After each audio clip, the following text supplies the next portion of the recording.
Bapak Ibu semuanya, selamat malam, selamat bertemu kembali di kegiatan Sultra Cerdas yang ke-61. Kali ini saya ditodong sama Pak Bar, karena juga dulu setahun yang lalu saya pernah ngisi Sultra Cerdas.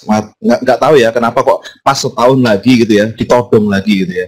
Dan Alhamdulillah hari ini saya diminta untuk membahas tentang sebuah judul yang mungkin judul ini sepertinya sebuah pertanyaan yang jadul, tapi penuh dengan inovasi kalau kita mau mengembangkannya. Yaitu apa? Rahasia membuat media pembelajaran yang menyenangkan. Saya di sini tidak akan menggurui Bapak Ibu karena saya tahu bahwa Bapak Ibu sekarang sudah jago dalam mendesain pembelajarannya baik secara daring maupun luring.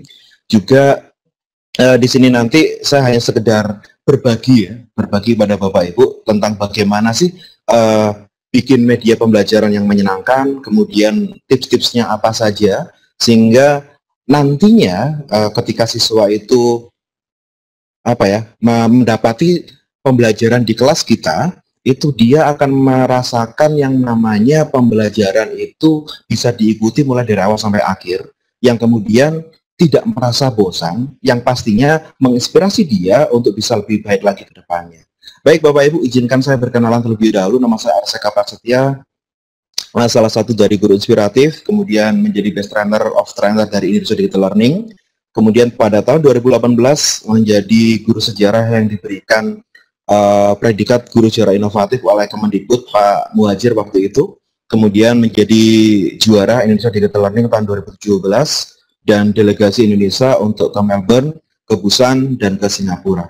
Ya, baik Bapak Ibu, sedikit untuk kompetensi keahlian yang saya miliki untuk game edukasi, saya seperti ini ya, masih sedikit sekali dibandingkan beberapa trainer yang hebat yang lainnya.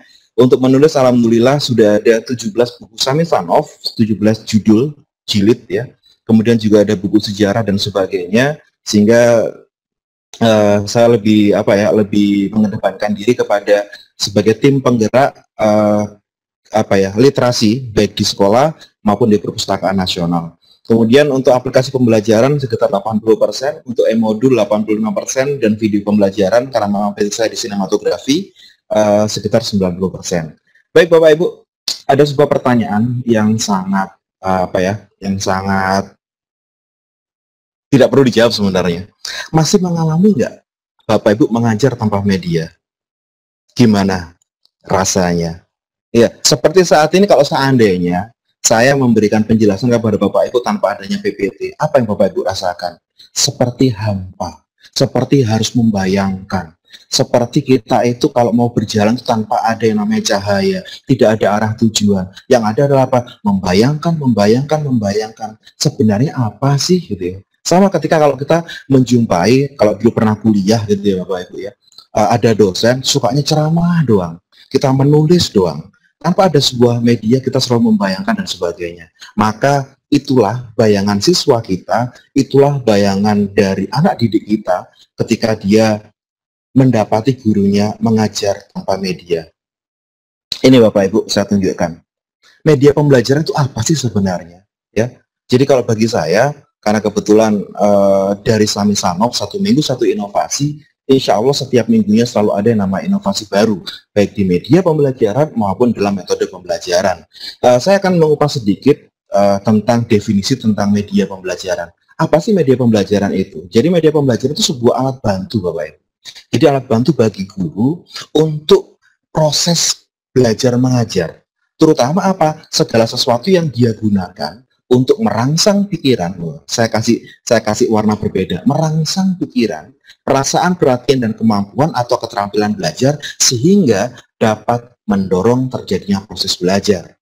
Jadi media belajar atau media pembelajaran itu sebenarnya sebuah alat bantu. Apakah kita boleh mengajar tanpa media pembelajaran? Boleh.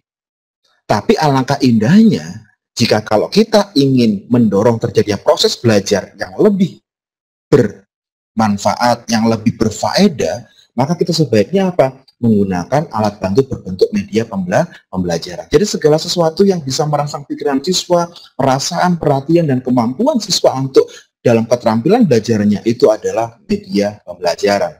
Nah, sekarang Bapak Ibu, ini karena kebetulan saya ngajar sejarah ya. Nah, penggunaan media pada setiap proses pembelajaran itu telah menjadi sebuah tuntutan, ya, atau bahkan keharusan bagi setiap guru. Eh, Belajar menggunakan cara ceramah memang tidak disalahkan, tapi sudah mulai pelan-pelan kita harus apa ya, memvariasikan. Tidak selalu ceramah. Ceramah memang harus ada, tapi sebaiknya kita bisa menggiring pemikiran siswa, mindset siswa, bikin jembatan ilmu di dalam pikiran dia, bagaimana dia tidak lagi membayangkan, tapi apa, sudah mulai satu melihat, mendengar, bahkan mungkin dia bisa meraba, merasakan. Ya, itu yang menjadi sebuah tuntutan pembelajaran modern saat ini, yaitu menggunakan media pembelajaran. Baik Bapak Ibu, mari kita ubah paradigma kita. Kalau selama ini Bapak Ibu yang masih punya pandangan bahwa pembelajaran yang baik itu adalah yang bisa mentransfer ilmu dari guru kepada siswa. Yang penting materi tersampaikan, siswa masih bingung. Nah, kalau ini yang terjadi adalah Bapak Ibu, nanti yang terjadi adalah apa? Siswa hanya mengejar nilai. Siswa hanya mengejar pemahaman yang dipahami oleh guru saja. Itu namanya transfer of knowledge. Bahkan mungkin, mohon maaf kalau saya mengatakan, ada beberapa guru yang belajar menggunakan diktat. Yang pasti diktat ini tersampaikan semuanya, maka dianggap selesai. No.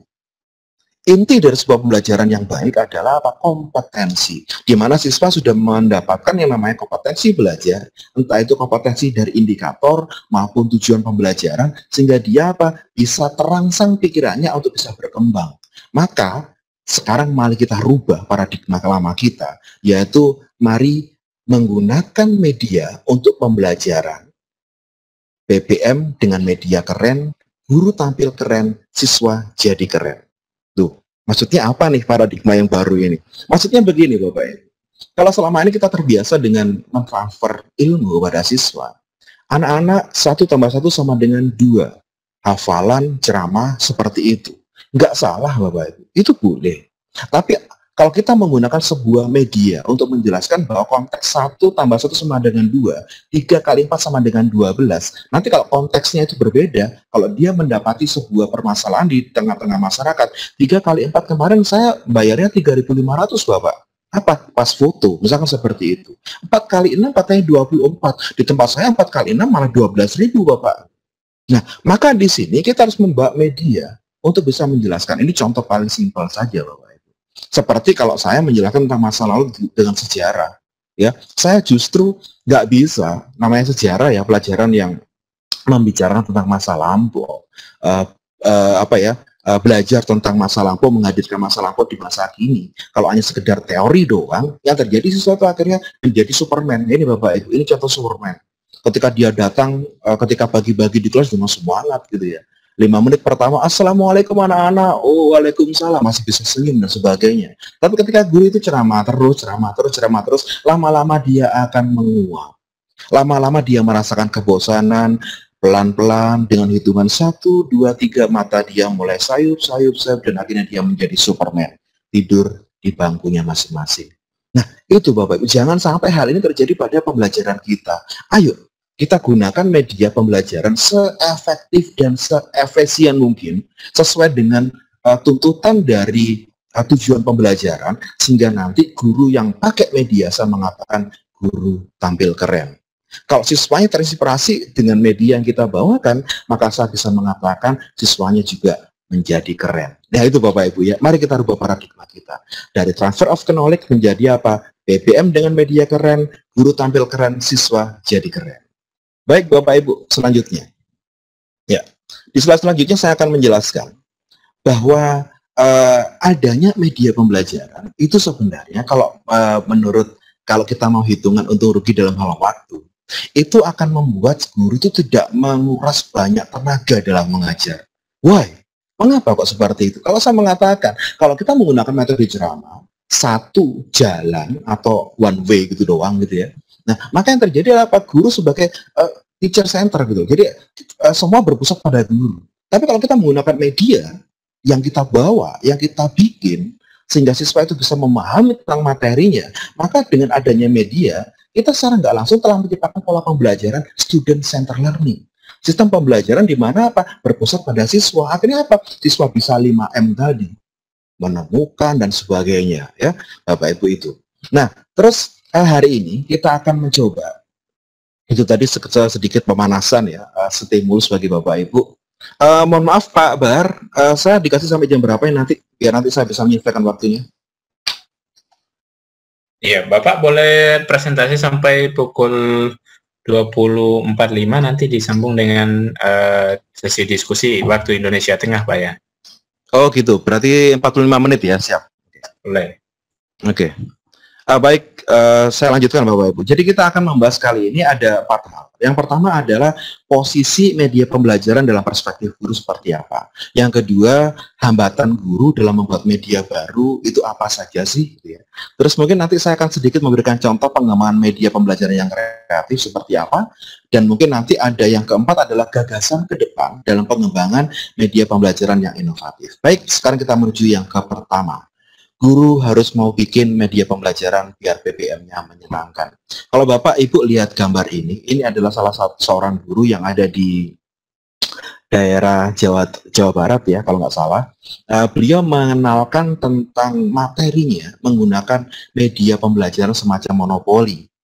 Kalau misalkan kita membawakan materi tersebut dengan cara yang biasa-biasa saja, maka yang terjadi adalah siswa memang memahami materi itu.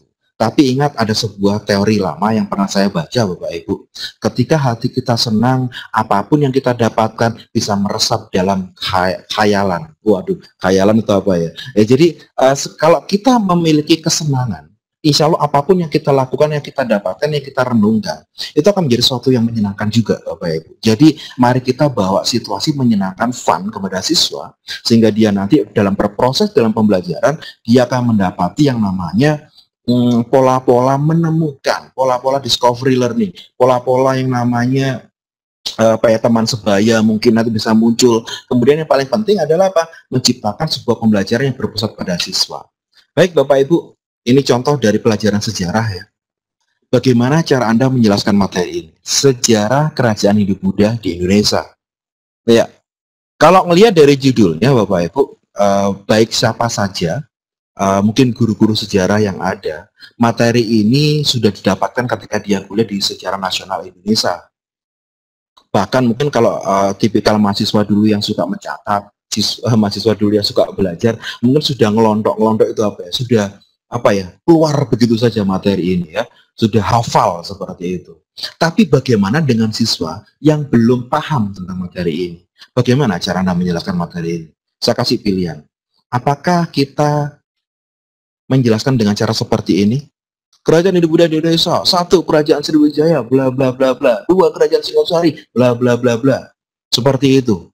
Yang terjadi kalau kita menjelaskan seperti ini, kita hanya memberikan gambaran kepada siswa tentang materi. Ini loh Kerajaan Sriwijaya, ini loh hafalan yang kamu harus jelaskan, ini loh hafalan yang kamu harus ingat, nanti ulangan keluar ini. Sehingga nanti yang terjadi adalah apa? Ya kembali lagi ke model-model lama. Sejarah adalah pelajaran yang penuh dengan angka tahun, dengan peristiwa, ngafalin nama-nama, dan kemudian apa? Rasanya orang yang sudah meninggal. Loh, seperti itu yang terjadi.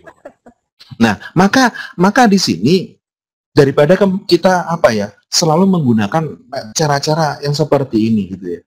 Alangkah indahnya kalau kita menyampaikan materi ini, memberikan stimulus kepada siswa. Saya pernah mengajar materi itu dengan cara seperti ini Bapak Ibu. Saya tiba-tiba membawa sebuah miniatur candi.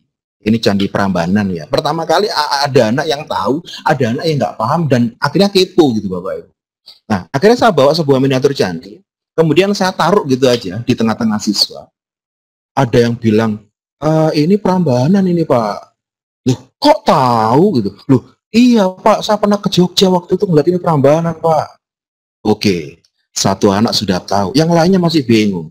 Kamu bisa lihat apa dari candi ini? Itu ada batunya, Pak. Oke, terbuat dari batu andesit. Oke, masuk. Kamu lihat, apa lagi? Oh, kalau dari ciri-cirinya ini Hindu, Pak. Oke. Nah, berarti proses apa nih, Bapak Ibu? Mereka sudah mulai kepo. Nah, kalau siswa itu sudah kepo, dia sudah mendapatkan namanya pusat perhatian siswa. Nah, disinilah kita memasukkan konsep-konsep kepada siswa. Jadi media juga bisa dijadikan sebagai ajang untuk menarik perhatian Bapak Ibu. Anak yang pertamanya itu sambil menunggu ya, guru nanti mau ngomong apa ya, saya nulis apa ya, dan sebagainya. Maka kalau kita membawakan media di tengah-tengah dia bisa akhirnya kepo, pengen tahu, pengen maju, dan sebagainya. Akhirnya apa? Dia mencari, bisa membrowsing, akhirnya apa ya, punya semangat untuk membuka buku dan sebagainya. Akhirnya mereka bisa yang namanya apa ya, memahami, oh Prambanan adalah sebuah candi kerajaan dari kerajaan Mataram kuno. Oh, candi ini dari ciri-cirinya, nah, dia membaca itu. Akhirnya apa? Beragama Hindu. Nah, dari Mataram kuno, akhirnya dia tahu tentang apa silsilah rajanya, letaknya di mana, kemudian akhirnya dengan kepo dia browsing dan sebagainya. Coba bayangkan kalau kita menjelaskan pakai menggunakan ceramah Bapak Ibu. Yang terjadi adalah apa? Kita buang waktu lama untuk berceramah, bahkan energi kita untuk menjelaskan kepada siswa. Tapi kalau kita hanya membawa media, siswa itu mencari bahan sendiri, bahkan mungkin dia harus searching, browsing dan sebagainya. Guru ngapain di sana? Guru terakhir nanti mengeneralisasi. Guru terakhir nanti menjelaskan tujuan pembelajaran dan sebagainya. Maka di sini Bapak Ibu, mari kita pelan-pelan mengajarkan sesuatu kepada siswa dengan media. Ini contohnya media gambar dan media bentuk. Atau mungkin kita juga bisa Bapak Ibu menggunakan media seperti ini. Semoga jalan ya videonya ini. Ini adalah media video. Sebentar.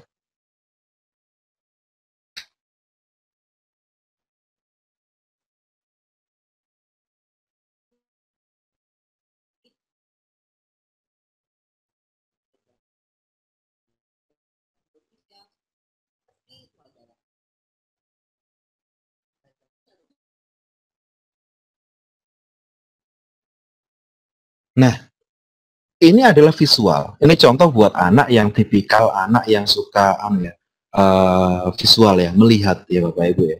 Jadi dia kalau membaca saja biasanya dia nggak paham. Tapi kalau dia melihat, oh ini toh Tarumanegara, oh tadi toh prasasti-prasastinya, akhirnya dia lama kelamaan bisa melekat. Ini sebuah cara paling gampang Bapak Ibu. Kenapa sih kok anak bayi itu lebih mudah menghafal lagu daripada orang sudah gede gitu ya? Iya, jadi anak balita itu paling cepat, apalagi lagu TikTok gitu ya. Bapak Ibu kalau ngeliat TikTok sekarang kan ada anak yang wah nyanyi kayak orang besar gitu ya, orang dewasa gitu ya. Karena dia terbiasa selalu mendengar, dia terbiasa selalu melihat, akhirnya dia senang. Kalau ketika dia senang dia hafal. Nah ini loh kita manfaatkan Bapak Ibu. Ya, mari kita manfaatkan cara-cara yang dilakukan oleh apa ya sosial media gitu ya. Akhirnya apa kita datangkan menjadi bahan media pembelajaran kita. Ya, salah satunya menggunakan media video seperti ini. Baik, bagaimana sih posisi guru terhadap media? Ya, ini Bapak Ibu. Posisi guru dengan media pembelajarannya. Seorang guru yang baik, seorang guru yang dinanti oleh siswanya, itu harus menjadi guru yang kreator, sekaligus aktor, juga eksekutor, yang menginspirator dan motivator. Wow, kok tor-tor-tor semua gitu ya. Nah, di sini saya akan menjelaskan kenapa kok guru yang baik harus menjadi kreator, aktor, eksekutor, inspirator, motivator. Yang pertama, saya ngambil sebuah gambar dari internet ya. Guru hebat melahirkan siswa yang hebat. Maka seorang guru kreator harus bisa merancang pembelajarannya menarik yang penuh inovasi dengan media yang menginspirasi. Ayo kita gunakan cara-cara mengenali kendala siswa dalam pelajaran itu seperti apa. Kalau kita sudah tahu kendala siswa itu apa, ayo kita coba untuk membuat sebuah media pembelajaran, mengkrit sesuatu sehingga siswa itu bisa mengetahui di mana letaknya, trouble-nya di mana, error-nya di mana, sehingga nantinya melalui media tadi seorang guru akhirnya bisa menyampaikan, memberikan inspirasi pada siswanya untuk bisa membuat media pembelajaran tadi. Yaitu Bapak Ibu. Terus yang kedua, guru itu sebagai aktor dan eksekutor. Kenapa kok saya mengatakan aktor dan eksekutor? Ini contohnya Bapak Ibu. Ini adalah salah satu video gambar ya, seorang guru menjelaskan. Ini salah satu pelatihan Game Master di Samsonov ya. Nah, seorang guru yang sebagai aktor dan eksekutor ini dimaksudkan di sini adalah guru tadi selain mengkrit media, dia juga bisa sebagai aktor, orang yang membawakan media sendiri. Jangan-jangan dia sebagai media, iya bisa jadi. Nah, contohnya dalam media pembelajaran seperti ini Bapak Ibu. Jadi sekarang sudah nggak ada yang istilahnya PJJ. Saya dulu memprediksi ketika masa pandemi awal-awal bulan Maret, saya jamin setelah bulan Maret nanti akan banyak YouTube bertebaran wajah-wajah guru seluruh Indonesia. Kenapa? Karena pasti guru-guru itu harus bisa mengajar secara online. Kalau secara online dia sudah bisa, maka sudah waktunya dia bikin video pembelajaran sehingga nanti tidak mengulangi materi yang berikutnya. Kalau Bapak Ibu bisa tahu di pendidikan.id, itu banyak sekali video-video saya tentang sejarah kelas 10 sampai kelas 12. Nah, itu bisa saya pakai berulang-ulang Bapak Ibu. Coba kalau saya harus mengajar tiap hari nge-Zoom atau mungkin pakai Webex dan sebagainya. Capek Bapak Ibu. Maka apa? Saya gunakan video pembelajaran yang sudah saya bikin dulu sekali. Itu akhirnya apa? Saya putar ulang, saya sampaikan kepada siswa. Kan sama saja. Maka guru sebagai aktor dan eksekutor. Nah itu ya, pelaksanaan PBM-nya dengan media di dalamnya ada guru atau buatan guru yang menarik, bikin siswa itu tertarik. Ini Bapak Ibu yang keempat dan kelima, guru inspirator dan motivator. Melalui media yang baik akan kita guru akan bisa membuat siswa memahami materi sekaligus menginspirasi dia untuk berkreasi ke depannya. Saya sering selalu kalau bikin media itu punya angan-angan. Kalau saya bisa bikin, siswa saya harus bisa 2 tingkat di atas saya. Contoh paling gampang, saya selalu menstimulus mereka. Saya bikin vlog, saya bikin video pembelajaran. Saya tugaskan siswa untuk bikin vlog. Terus kemudian saya kadang-kadang juga menjelaskan pakai yang namanya rekaman ya, menggunakan seperti radio, channel radio gitu ya Bapak Ibu. Nah, siswa akhirnya apa? Selain podcast, saya bikin podcast, siswa akhirnya apa? Bisa bikin yang namanya lagu sejarah. Nah, ini ada peningkatan di situ. Maka di sini kita menginspirasi dia. Ini contoh Bapak Ibu ya. Ini adalah siswa saya, namanya Bintang. Jadi gara-gara dia pinter editing KineMaster, ya sering tanya-tanya dengan saya. Nah, akhirnya apa? Dia ketika bikin vlog, ternyata vlognya dilombakan tentang sejarah, menang Bapak Ibu. Terus juga ada siswa saya, ini iseng-iseng di masa pandemi, ketika liburan, ketika saya mengajar, kreasikan dirimu untuk bikin sesuatu yang bermanfaat, berfaedah. Waktu itu saya bikin game sederhana gitu ya, kuis-kuis sederhana menggunakan bisa kuis kreator atau kuis dan sebagainya. Kadang-kadang saya juga pakai game menggunakan wordwall. Akhirnya apa? Dia terinspirasi, Pak, kalau seandainya saya niru Bapak, saya nggak pakai wordwall, boleh Pak? Oh silakan. Ternyata dia bikin sebuah game pakai bahasa pemrograman, ini seperti Mario Bros. Dia bisa naik, turun, kemudian lompat dan sebagainya. Kalau dia nanti mendapatkan bintang, dia ada soal, dia harus menjawab dan sebagainya. Lebih keren Bapak Ibu. Ini loh yang saya maksudkan. Kalau gurunya itu bisa mengantarkan siswanya, menginspirasi siswanya, insya Allah siswa itu akan termotivasi. Untuk ngapain? Untuk bikin lebih baik lagi daripada gurunya. Tapi kalau gurunya sudah, bapain, yang penting DPP cair, sudah selesai beres. Yang terjadi adalah siswa akhirnya ya cuek-cuekan doang. Gitu. Nggak ada yang namanya kreasi untuk lebih baik lagi, nggak ada. Gitu. Itu Bapak Ibu ya. Semoga Bapak Ibu tipikal guru yang inovatif. Ini Bapak Ibu, saya harus mengatakan bikin media pembelajaran itu mudah. Kenapa kok saya mengatakan bikin media pembelajaran itu mudah? Ini, ada 3 problem utama guru dengan media. Ini yang biasanya selalu didapati oleh seorang guru. Problematika yang pertama adalah dalam merencanakan mengembangkan media. Kadang-kadang tuh bingung. Apa ya? Materi ini pakai media apa ya? Kadang-kadang dia bingung. Nah, cobalah. Kita punya teman, kita punya kolega, kita punya jaringan, kita punya MGMP, kita punya organisasi profesi, kita punya Telegram, kita punya sosial media.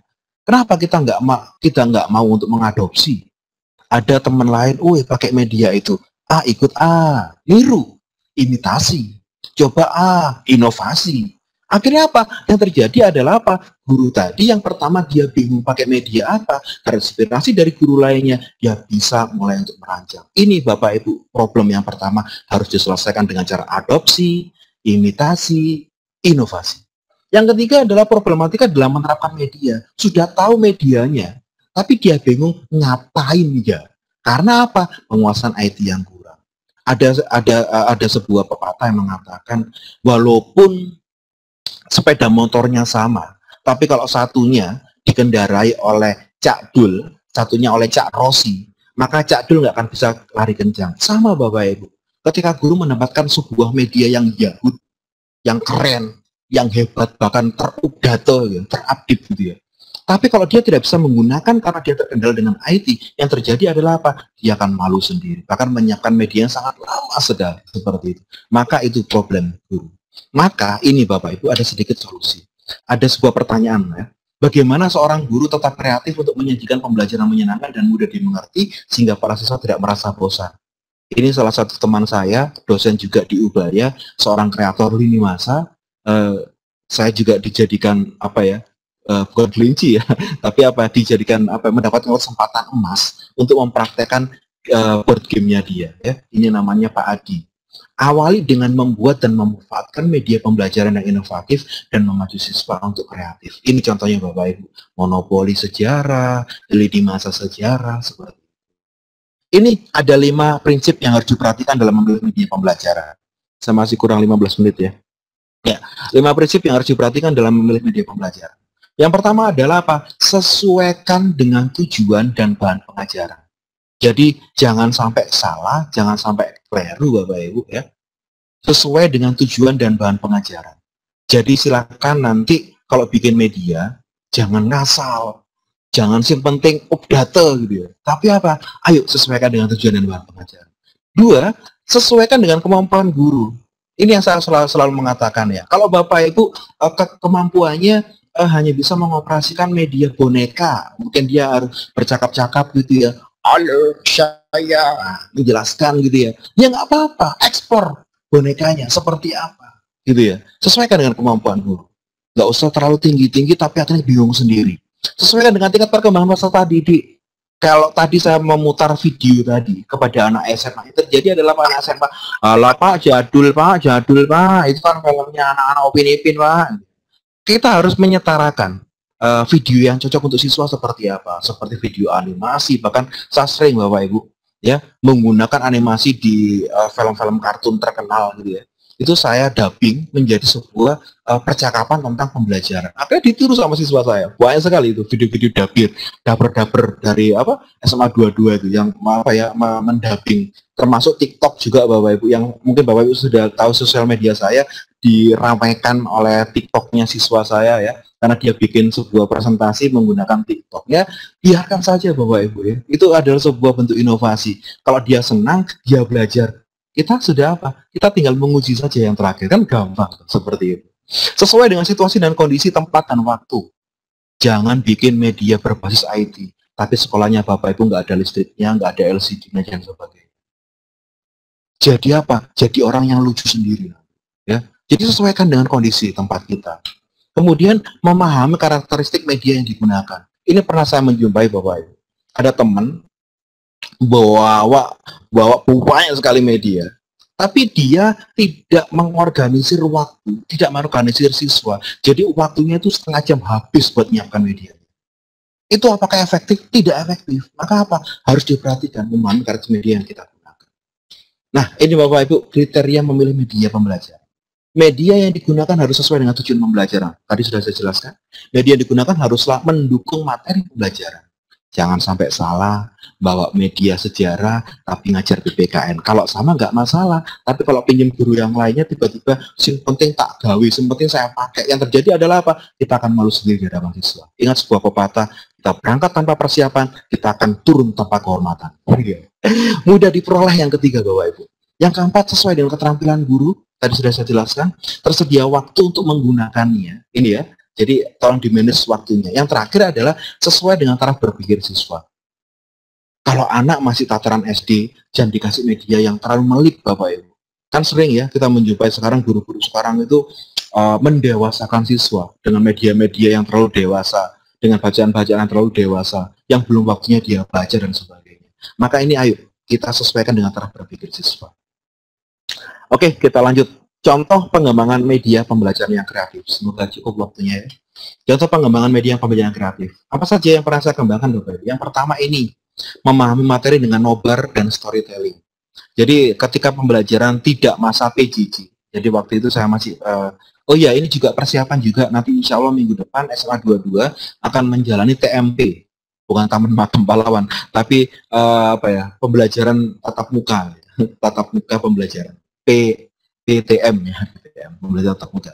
Ya, itu adalah apa di sini Bapak Ibu, saya ketika menjelaskan materinya, saya hanya cukup memberikan indikator. Indikator pembelajaran kita nanti bla bla bla bla dengan tujuan pembelajaran bla bla bla bla. Silakan kalian buka video yang ada di channel Bapak.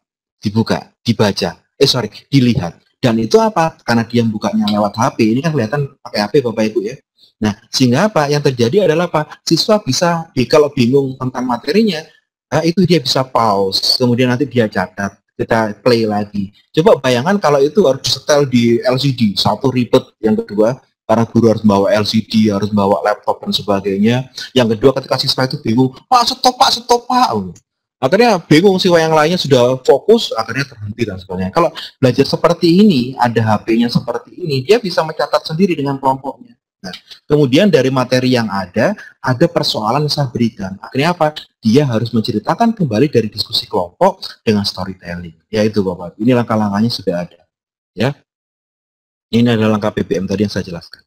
Terus kemudian menggunakan video animasi Plotagon.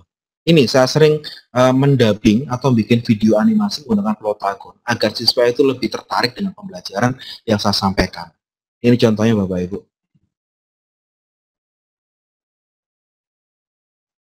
Ya, ada percakapan dulu gitu ya. Kamu bingung materi apa sih gitu ya? Putus stimulus. Kemudian saya bersifat seperti seorang guru yang mengajar. Kemudian saya menjelaskan menggunakan video di bagian background. Kemudian saya jelaskan satu persatu tentang materi yang ada.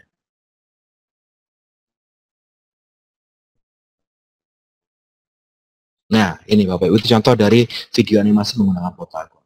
Terus juga saya pernah menggunakan QR code, ya. Ini lama sekali ya. Ini pertama kali saya suka dengan QR. Akhirnya saya pengenlah membuat metode pembelajaran menggunakan QR code. Di mana di dalam QR yang saya bikin, di dalamnya ada materi, kemudian ada soal yang harus diselesaikan, dan ada petunjuk menuju ke pos selanjutnya, dan gaya yang harus dia laksanakan. Jadi ini semacam tantangan tour of duty. Ya. Jadi di sini ada seperti banyak sekali kesenangan di dalam pembelajaran ini. Ini langkah-langkahnya Bapak Ibu.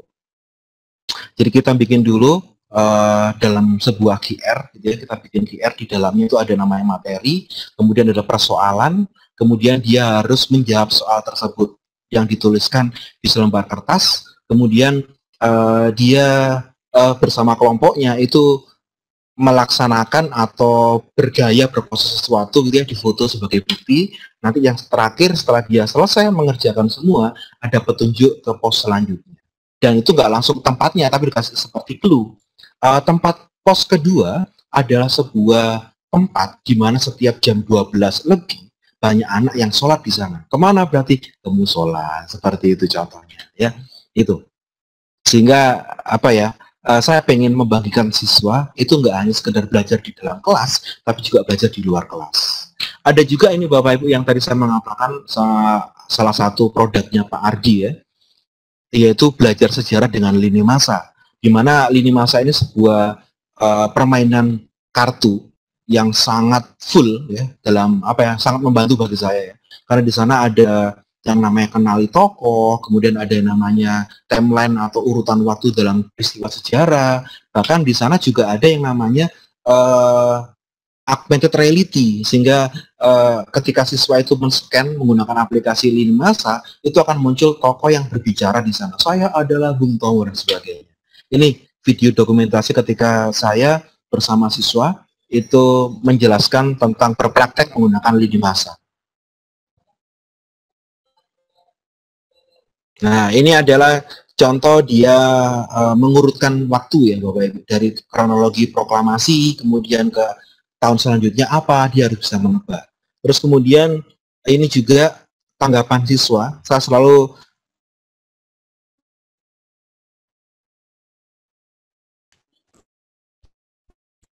ini ya, jadi saya selalu menggunakan tanggapan siswa. Ini juga ada namanya augmented reality tokoh Bapak Ibu.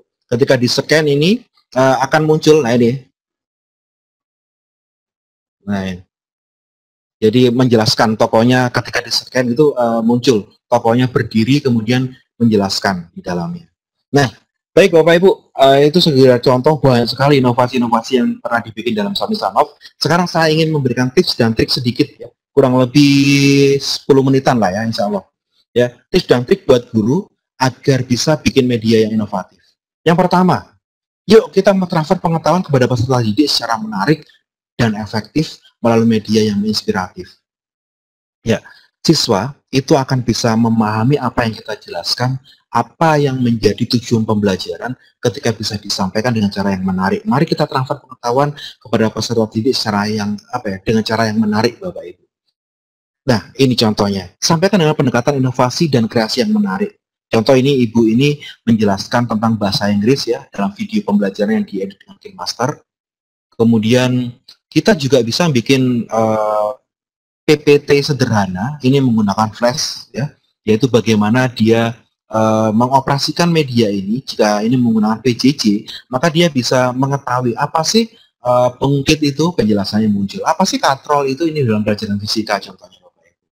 Atau juga kita bisa menggunakan imajinasi siswa untuk memahami tentang materi dengan cara menggunakan video animasi plotagon seperti ini. Ya.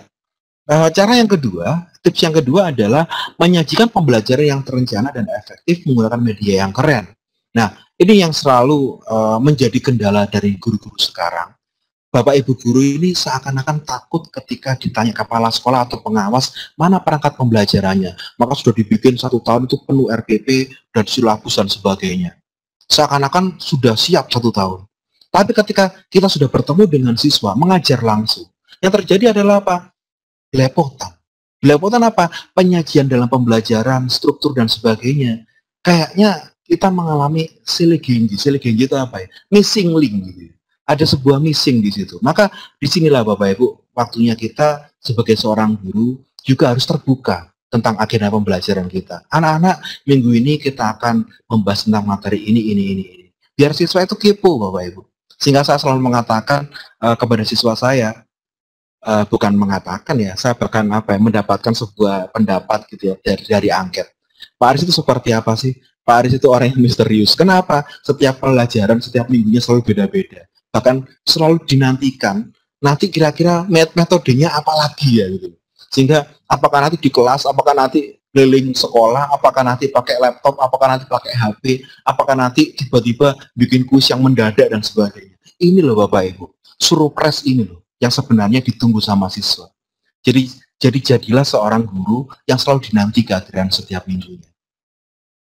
Ini Bapak Ibu contohnya, menyajikan media interaktif melalui komik. Ya. Alhamdulillah saat ini saya dipercaya sama pendidikan.id untuk sebagai tim editing beberapa komik sejarah, dan saya sendiri juga sudah bikin komik 2 komik, dan salah satu komik sudah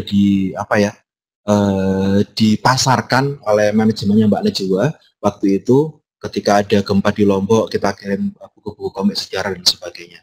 Ini tentang emansipasi perempuan, Kartini, ini tentang Ki Hajar Dewantoro, dan ini tentang Cut Nyak. Nah, kita juga bisa bikin media pembelajaran itu yang simple tapi bermakna, itu yang utama. Menggunakan apa ini Bapak Ibu? Iya, menggunakan infografis. Ya, infografis ini sangat simple ya bagi saya.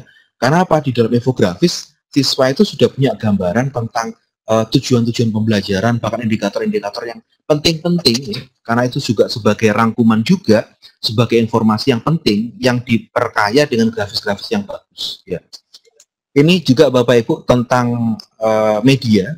Ya Bapak Ibu bisa lihat di sini ya. Ini inspirasi saya ketika itu saya menjumpai kenapa sih anak bayi itu lebih mudah memahami cepat ya dalam belajar menghafal lagu. Karena apa? Melalui lagu yang sering diputar, akhirnya dia bisa semakin mudah untuk menghafalkan materinya. Oke, sebentar ini saya buka dulu Bapak Ibu. Nah ini ya Bapak Ibu ya. Ini adalah lagu yang dibuat oleh siswa, liriknya dia bikin sendiri, nadanya dia bercerita tentang proklamasi, peristiwa Rengas Dengklok dan sebagainya. Ini kalau nggak salah lagunya Iwan Fals ya, tapi dia rubah liriknya Bapak Ibu. Dan barusan pagi kemarin ya, saya menjumpai siswa saya juga, akhirnya bikin yang namanya arrangement lagu sendiri. Kalau sementara cukup, kita lanjut nanti pada pertemuan. Ada komentar? Halo? Halo? Iya Pak Aris? Sudah? Belum atau gimana? Udah kelihatan. Sudah. Yang ditampilkan, iya. Oh ya udah, oke. Oke, ini kurang dikit Bu ya. Gak apa-apa, saya lanjutkan dulu ya. Lanjut, monggo. Lanjut ya, oke. Yang ketiga Bapak Ibu, yaitu berkreasi menghubungkan dunia siswa dengan materi yang akan disampaikan melalui media pembelajaran. Jadi alangkah indahnya jika kita bisa membuat sebuah jembatan ilmu, yaitu menghubungkan apa yang dia pikirkan, yang dipikirkan oleh siswa dengan materi yang akan kita sampaikan. Melalui apa? Melalui media, ya. Gitu. Jadi kalau saya bisa menyimpulkan, guru itu harus mampu, satu, membuat jembatan ilmu antara dunia siswa dan materi yang akan disampaikan, membuat kuis-kuis yang membangkitkan semangat dan motorik siswa, menghadirkan nuansa kelas di sekolah meskipun dalam pembelajaran jarak jauh. Ini penting sekali. Saya sering ketika nge-zoom gitu ya, kalau saya ngelihat beberapa, ini karena Webex-nya ini sifatnya tidak bisa interaktif, saya biasa kalau nge-zoom bersama siswa saya selain menyampaikan materi, saya juga melihat wajah-wajah siswa. Jadi kamera diaktifkan. Ketika ada siswa saya sudah mulai angop atau mungkin sudah nggak tertarik gitu ya, saya tiba-tiba bikin kuis. Sehingga akhirnya dia, gitu ya. Nah, saya misalkan contoh, sebelum Pak Aris menjelaskan materi selanjutnya, yang bisa memahami atau mengambil benda ini mendapatkan tambahan 10 poin. Apa benda itu? Benda ini berbentuk bulat. Biasanya dia digunakan untuk olahraga dan mainan anak kecil. Benda apakah itu? Langsung mereka lari. Yang pertama sudah angop, sudah males gitu ya. Akhirnya dia lari nyari bola, nyari semacam-macam berbentuk bulat. Ya itu contohnya. Kadang-kala juga saya ingin membangkitkan nuansa pembelajaran jarak jauh. Dia juga mendapatkan kehangatan keluarganya. Nah, saya kasih kuis seperti ini contohnya. Dalam hitungan ke-10, sudah ada makhluk hidup di sekitar kalian. Waduh, bingung dia. Akhirnya ada yang ibunya lagi masak digeret gitu ya. Diajak, ibu, pokoknya lihat kamera. Ada lagi yang, Pak, saya nggak ada orang di rumah. Akhirnya pembawa kucingnya digendong. Pak, makhluk hidup loh Pak, seperti itu. Nah ini Bapak Ibu ya. Jadi buat nuansa yang menyenangkan. Kalau siswa sudah senang, aliran darah sudah ke otak, maka apa? Kita masuk lagi ke materi. Insya Allah itu Bapak Ibu ya. Nah sehingga ini yang keempat, guru harus kreatif dalam meramu materi, menggunakan metode yang menyenangkan, dan memberikan tugas-tugas yang dapat menstimulasi siswa untuk berkreasi. Alhamdulillah, selama ini kalau saya bisa mengevaluasi pembelajaran saya selama daring ya, itu sekitar 70% siswa bisa Bapak Ibu untuk berkreasi. Tapi ada juga mungkin kendala perangkat, mungkin juga kendala kemauan, atau mungkin kendala komunitas dan sebagainya, sehingga ada anak yang memang tidak tertarik dengan daring. Akhirnya apa? Saya pakai modul. Kalau dia butuh remedi ya kayak tadi siang ya, Pak saya mau remedi tapi saya nggak punya HP dan sebagainya. Gimana Pak caranya? Ya wis, ayo nenggone Mbak Maya, nenggone bakso gitu ya. Akhirnya apa? Saya ke bakso, akhirnya apa? Kita remedi di sana. Kita tanya jawab, terus dia harus bercerita kendalanya apa sih selama daring dan sebagainya. Itu Bapak Ibu. Ayo kita luangkan waktu kita untuk mendidik anak didik kita. Yang terakhir Bapak Ibu, ini yang kelima. Jangan lupa bikin siswa tersenyum dan menjaga motivasi belajar mereka tetap konstan dengan sentuhan inovasi pembelajaran. Ketika dia senyum, itu adalah semangat bagi kita. Ketika siswa sudah tertawa, itu adalah sebuah anugerah bagi kita. Ketika siswa sudah bisa berinovasi, berkreasi melebihi kita, itu adalah sebuah ganjaran pahala yang utama bagi seorang guru. Karena guru yang baik adalah yang mau berinovasi, tapi guru yang luar biasa adalah menginspirasi siswanya untuk bisa lebih baik lagi ke depannya. Ayo maju guru Indonesia melalui media pembelajaran yang bermakna. Jangan karena pandemi, lantas kita berhenti untuk berinovasi. Hadirnya guru selalu dinanti, menebar kreasi dan inovasi untuk negeri. Yang terakhir dari saya, Anda bisa merubah semuanya jika mampu mensinergikan antara apa yang ada di hati, otak, dan perbuatan. Terus berinovasi hingga waktu terhenti. Terima kasih dari saya. Assalamualaikum warahmatullahi wabarakatuh. Silakan Bu. Waalaikumsalam warahmatullahi wabarakatuh. saya mendengarkan seksama mulai dari awal sampai akhir nih rasanya waktunya berhenti sejenak gitu ya. Ternyata menjadi guru keren itu memang harus sebuah keharusan. Karena bagaimanapun guru itu adalah digugu dan ditiru gitu ya. Keren sekali Pak Aris. Penyampainya juga keren. Pematerinya menyampaikan dengan luar biasa. Seolah-olah saya bertemu dengan guru saya di depan di depan handphone saya ini. Baik Bapak Ibu hebat di seluruh Nusantara, demikian pemaparan dari Pak Aris Prasetya. Silakan yang mau bertanya bisa raise hand kalau mau bersuak langsung dengan Pak Aris atau via chat. Saya lihat dulu. Ini banyak sekali permohonan materi Pak Aris. Mohon materinya nanti di-share lewat grup nggih. Lah Bu Haja kemarin saya tanya, Bu Haja ini jadi tahu nggak dibalas-balas WA saya. Ini Bu Haja Sinten itu? Bu Haja Indah. Mana Bu Indah ini? Bunda? Iya, selamat malam Bunda Umi Keket. Waduh, menginspirasi sekali ya materinya Pak Aris malam ini. Betul, saya jadi berasa sekolah kembali ini sama Pak Aris.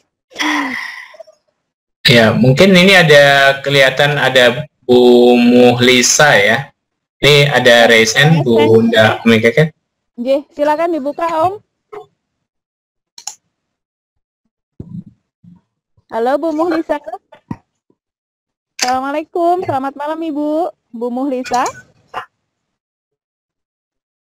Halo. Silakan Ibu kalau mau bertanya secara langsung. Di mute lagi. Sepertinya ini tanpa sengaja apa gimana ya? Iya. Halo Bu Bunda Muhlisa. Bunda Muhlisa. Ya, sepertinya tanpa sengaja mungkin raise hand ya. Bisa jadi. Ya, bisa masuk ke room chat dulu mungkin Bunda Mega. Baik, ini sebenarnya nggak ada pertanyaan sih ya. Cuma mungkin saking terkesimanya dengan penjelasannya, pemaparan dari Pak Aris. Jadi pada ngucapin terima kasih banyak kepada para panelis dan Pak Aris atas materi yang menginspirasi malam ini. Terus apa lagi ini? Saya cari dulu Om. All attendance sepi. Everyone. Nggak ada pertanyaan? Ya, mungkin Bu Indah sendiri yang mau bertanya, ini ada raise, silakan Bu Indah. Bu Indah. Silakan Bun. Iya, terima kasih. Assalamualaikum warahmatullahi wabarakatuh. Waalaikumsalam warahmatullahi. Iya, ini jadi selamat malam Bapak Aris. Selamat malam Ibu. Bu Haja. Iya, ini nama saya Indah Bapak. Ya.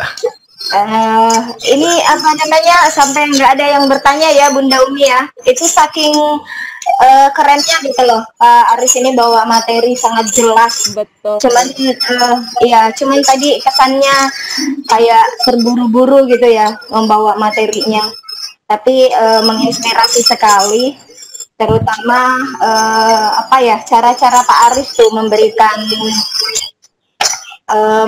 triggers ya buat siswa.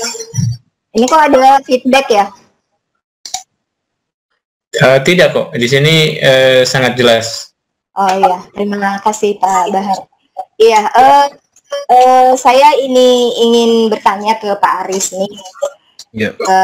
Pak Aris kan ini guru yang menginspirasi ya. Kalau saya lihat hampir setiap hari itu nggak pernah berhenti posting segala kegiatan yang terkait dengan pembelajarannya.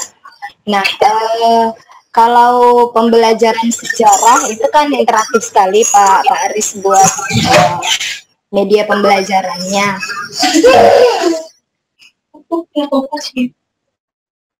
Halo. Ya. Iya, kedengaran ya. Iya, ini Pak Aris mungkin bisa ngasih kami ide-ide gitu. Kira-kira kalau kayak pembelajaran bahasa biar interaktif gitu. Kayak Pak Aris tadi kayaknya keren sekali gitu ya. Ketika melihat siswa itu belajar sudah mulai lesu, loyo, kemudian oh ya ada saja idenya gitu biar siswa itu kemudian kembali aktif gitu. Nah, kalau ada masalah misalnya ya, itu kalau di daerah Pak Aris karena itu daerah kota besar ya. Tapi kan peserta kita ini nggak semua gitu ada di kota besar. Ada juga yang berada di daerah yang kadang-kadang jaringan internet itu kurang terjangkau, hanya sebagian dari siswa itu yang bisa. Nah, kira-kira kalau pengalaman Pak Aris sendiri gitu, ada tidak ide-ide gitu kayak pembelajaran BDR ini, tetapi tidak semua siswa mampu menjangkau gitu. Kira-kira mengantisipasinya model pembelajaran apa gitu yang cocok? Ya, begitu mungkin Pak Aris. Terima kasih. Iya, makasih Bu Indah. Jadi memang benar bahwa tadi saya mengatakan 70% siswa saya itu bisa mengikuti pembelajaran online yang selama daring ini ya. Tapi ada 30% siswa saya yang terkendala. Kendalanya banyak. Ada yang masalah perangkat, ada yang masalah kuota, ada yang masalah ekonomi dan sebagainya.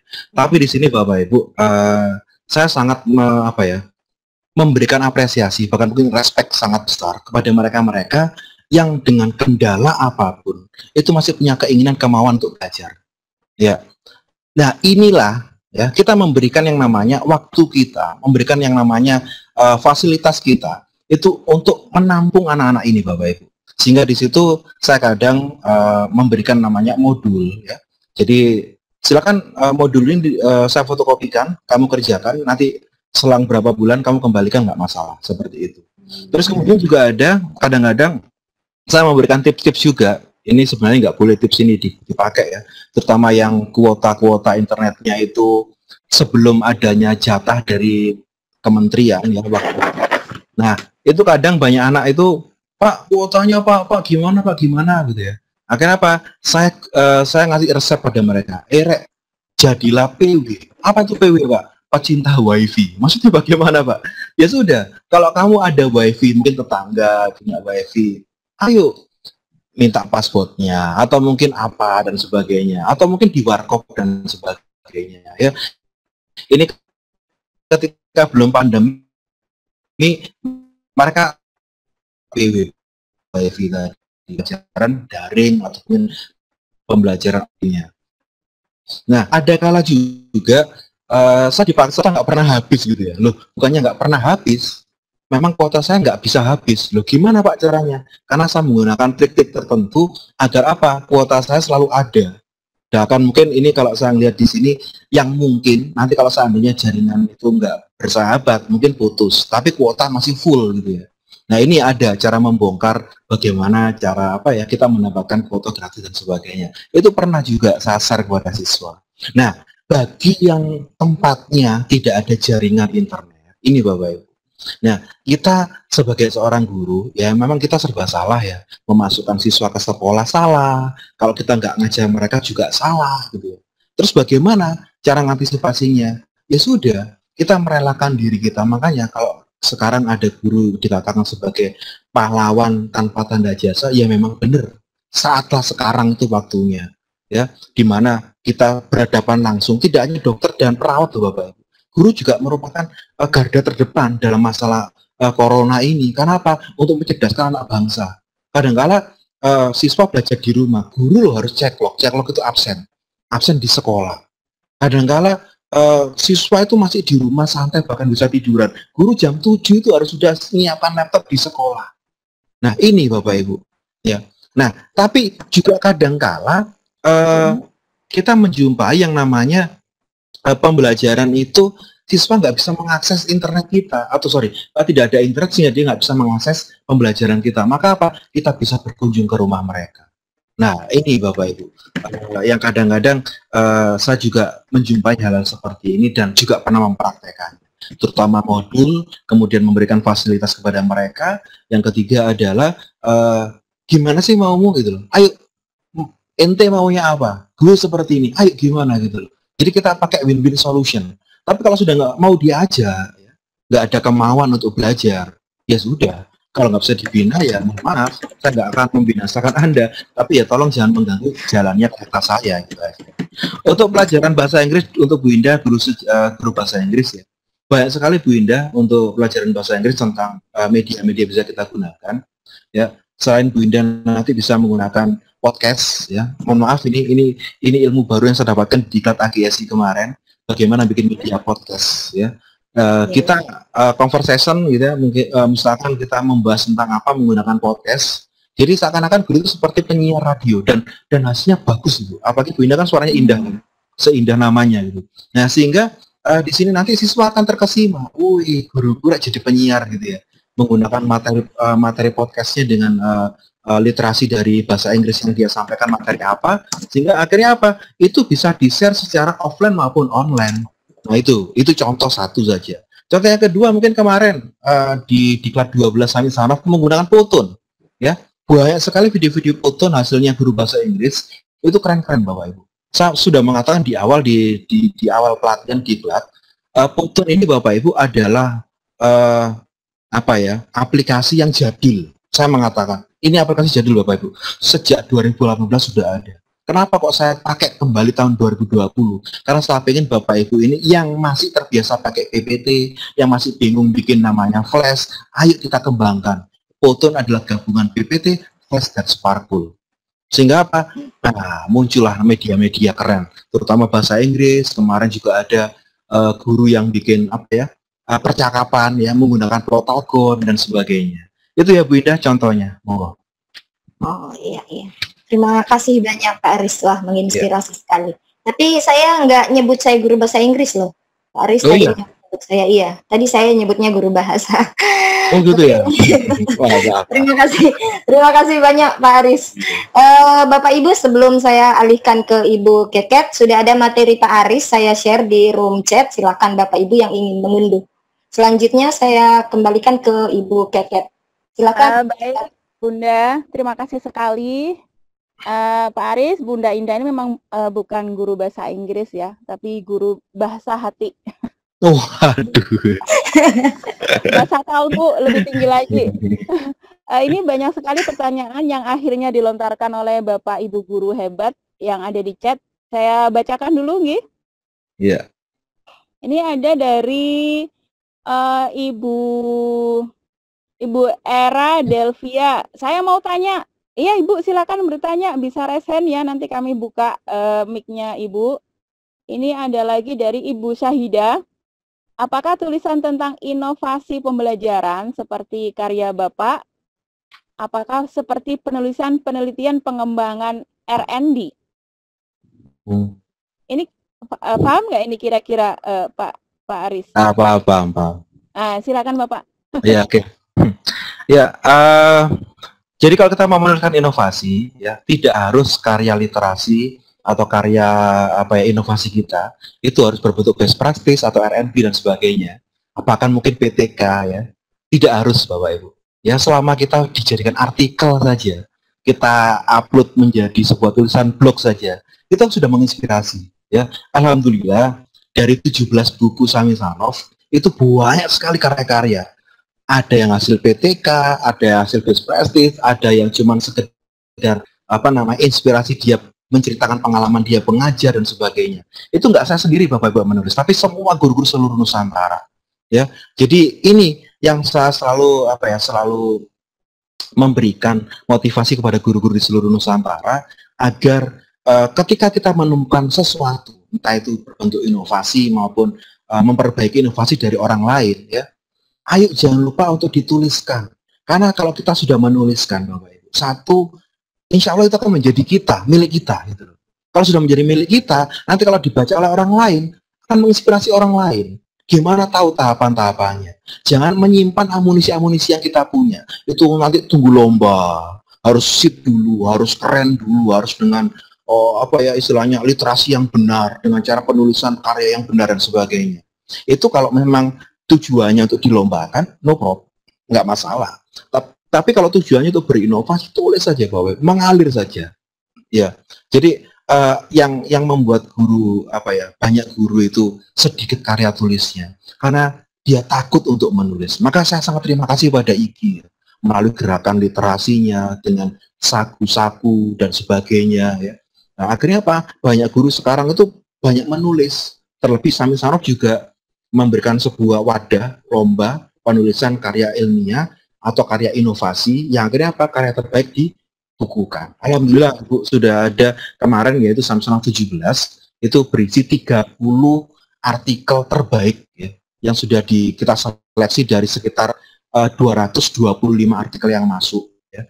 Itu 30 menjadi artikel terbaik dan akhirnya dibukukan. Itu keren-keren isinya. Dan alhamdulillah kemarin sudah kita share di grup ya, di grup grup pelatihan. Dan nanti kalau Bapak Ibu yang mau mengingat e-booknya, karena kita kesulitan untuk memasarkan dalam bentuk buku ya, tapi kita berbagi e-book dengan cara donasi seikhlasnya, akan kita kirim link download e-booknya. Karena apa? Tujuan kita adalah sharing and growing together, selalu berinovasi dan ikhlas berbagi untuk sesama, seperti itu. Ya, Itu betul Bu Umi. sekali. Ya, saya jadi ingat sebuah pepatah yang disampaikan oleh Sayyidina Ali radhiyallahu an, Pak Aris. Ya. Itu catatan atau tulisan itu kan seperti pelana yang yang terdapat pada kuda gitu. Kalau kamu tidak mencatat, otomatis kamu seperti kuda yang tidak ada pelananya, tidak diikatkan gitu. Jadi catatan itu seperti itu. Zaman dahulu aja Sayyidina Ali sudah mengingatkan ya betapa pentingnya kita mencatat, menulis, karena itu akan menjadi pengingat kita.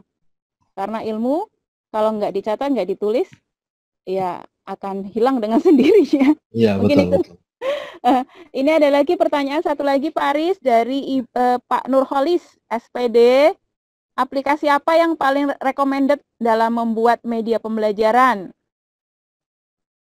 Ya, terima kasih Pak Nurholis. Tergantung dulu Bapak ingin bikin media apa dulu. Kata sudah ada kriteria kan, ada 5 hal dan 6 hal tadi ya. Harus disesuaikan dulu medianya. Tapi kalau Bapak sekedar itu bersifat audio visual, misalkan bikin video, gunakan editing KineMaster itu lebih mudah karena menggunakan HP. Kemudian Bapak kalau ingin namanya bikin video animasi, Plotagon sudah ada di Play Store. Kemudian kalau Bapak pengen yang namanya bikin presentasi yang keren, Photon juga bisa. Pakai animasi lama atau aplikasi lama nggak masalah Bapak. Atau mungkin Bapak pengen bikin media kuis, ada namanya Wordwall. Nah, alhamdulillah besok Jumat ini pendaftarannya ditutup ya. Itu adalah Diklat 13 Sami Sanov bikin kuis-kuis keren menggunakan Wordwall. Hanya satu akun kita bisa bikin belasan kuis secara instan ya, dengan cara-cara menarik dan sebagainya. Ini juga bisa digunakan sebagai media juga. Atau mungkin kalau Bapak tidak mau pakai IT gitu ya, karena tadi misalkan ini kan IT ya, aplikasi apa. Kalau seandainya tidak mau yang pakai IT, bisa Bapak misalkan monopoli, permainan monopoli kita adopsi menjadi sebuah monopoli untuk materi kita, bisa. Mungkin ular tangga, saya sering ya kemarin ada teman bikin monopoli dilombakan juara. Saya nyoba ular tangga, saya coba lo juara bisa gitu. Akhirnya pakai halma gimana ya cara mainnya? Akhirnya saya ribut nggak pakai halma. Akhirnya pas pakai yang namanya roda berputar dan sebagainya. Alhamdulillah itu sudah saya rangkum karya-karya media tentang metode dan media itu ada di Sami Sanov 8 ya, di Sami Sanov 8 itu tentang kumpulan dari permainan-permainan menyenangkan selama pembelajaran itu. Begitu, Pak Ya. Nurholis. Nanti kalau kurang jelas, masih kurang bisa langsung bertanya-tanya secara langsung kepada Pak Eka, Pak Aris Eka Prasetya. Om Bahar mungkin bisa dibuka, ini banyak sekali yang sudah raise hand. Ada Pak Saleh, ada Pak Wahyu, ada.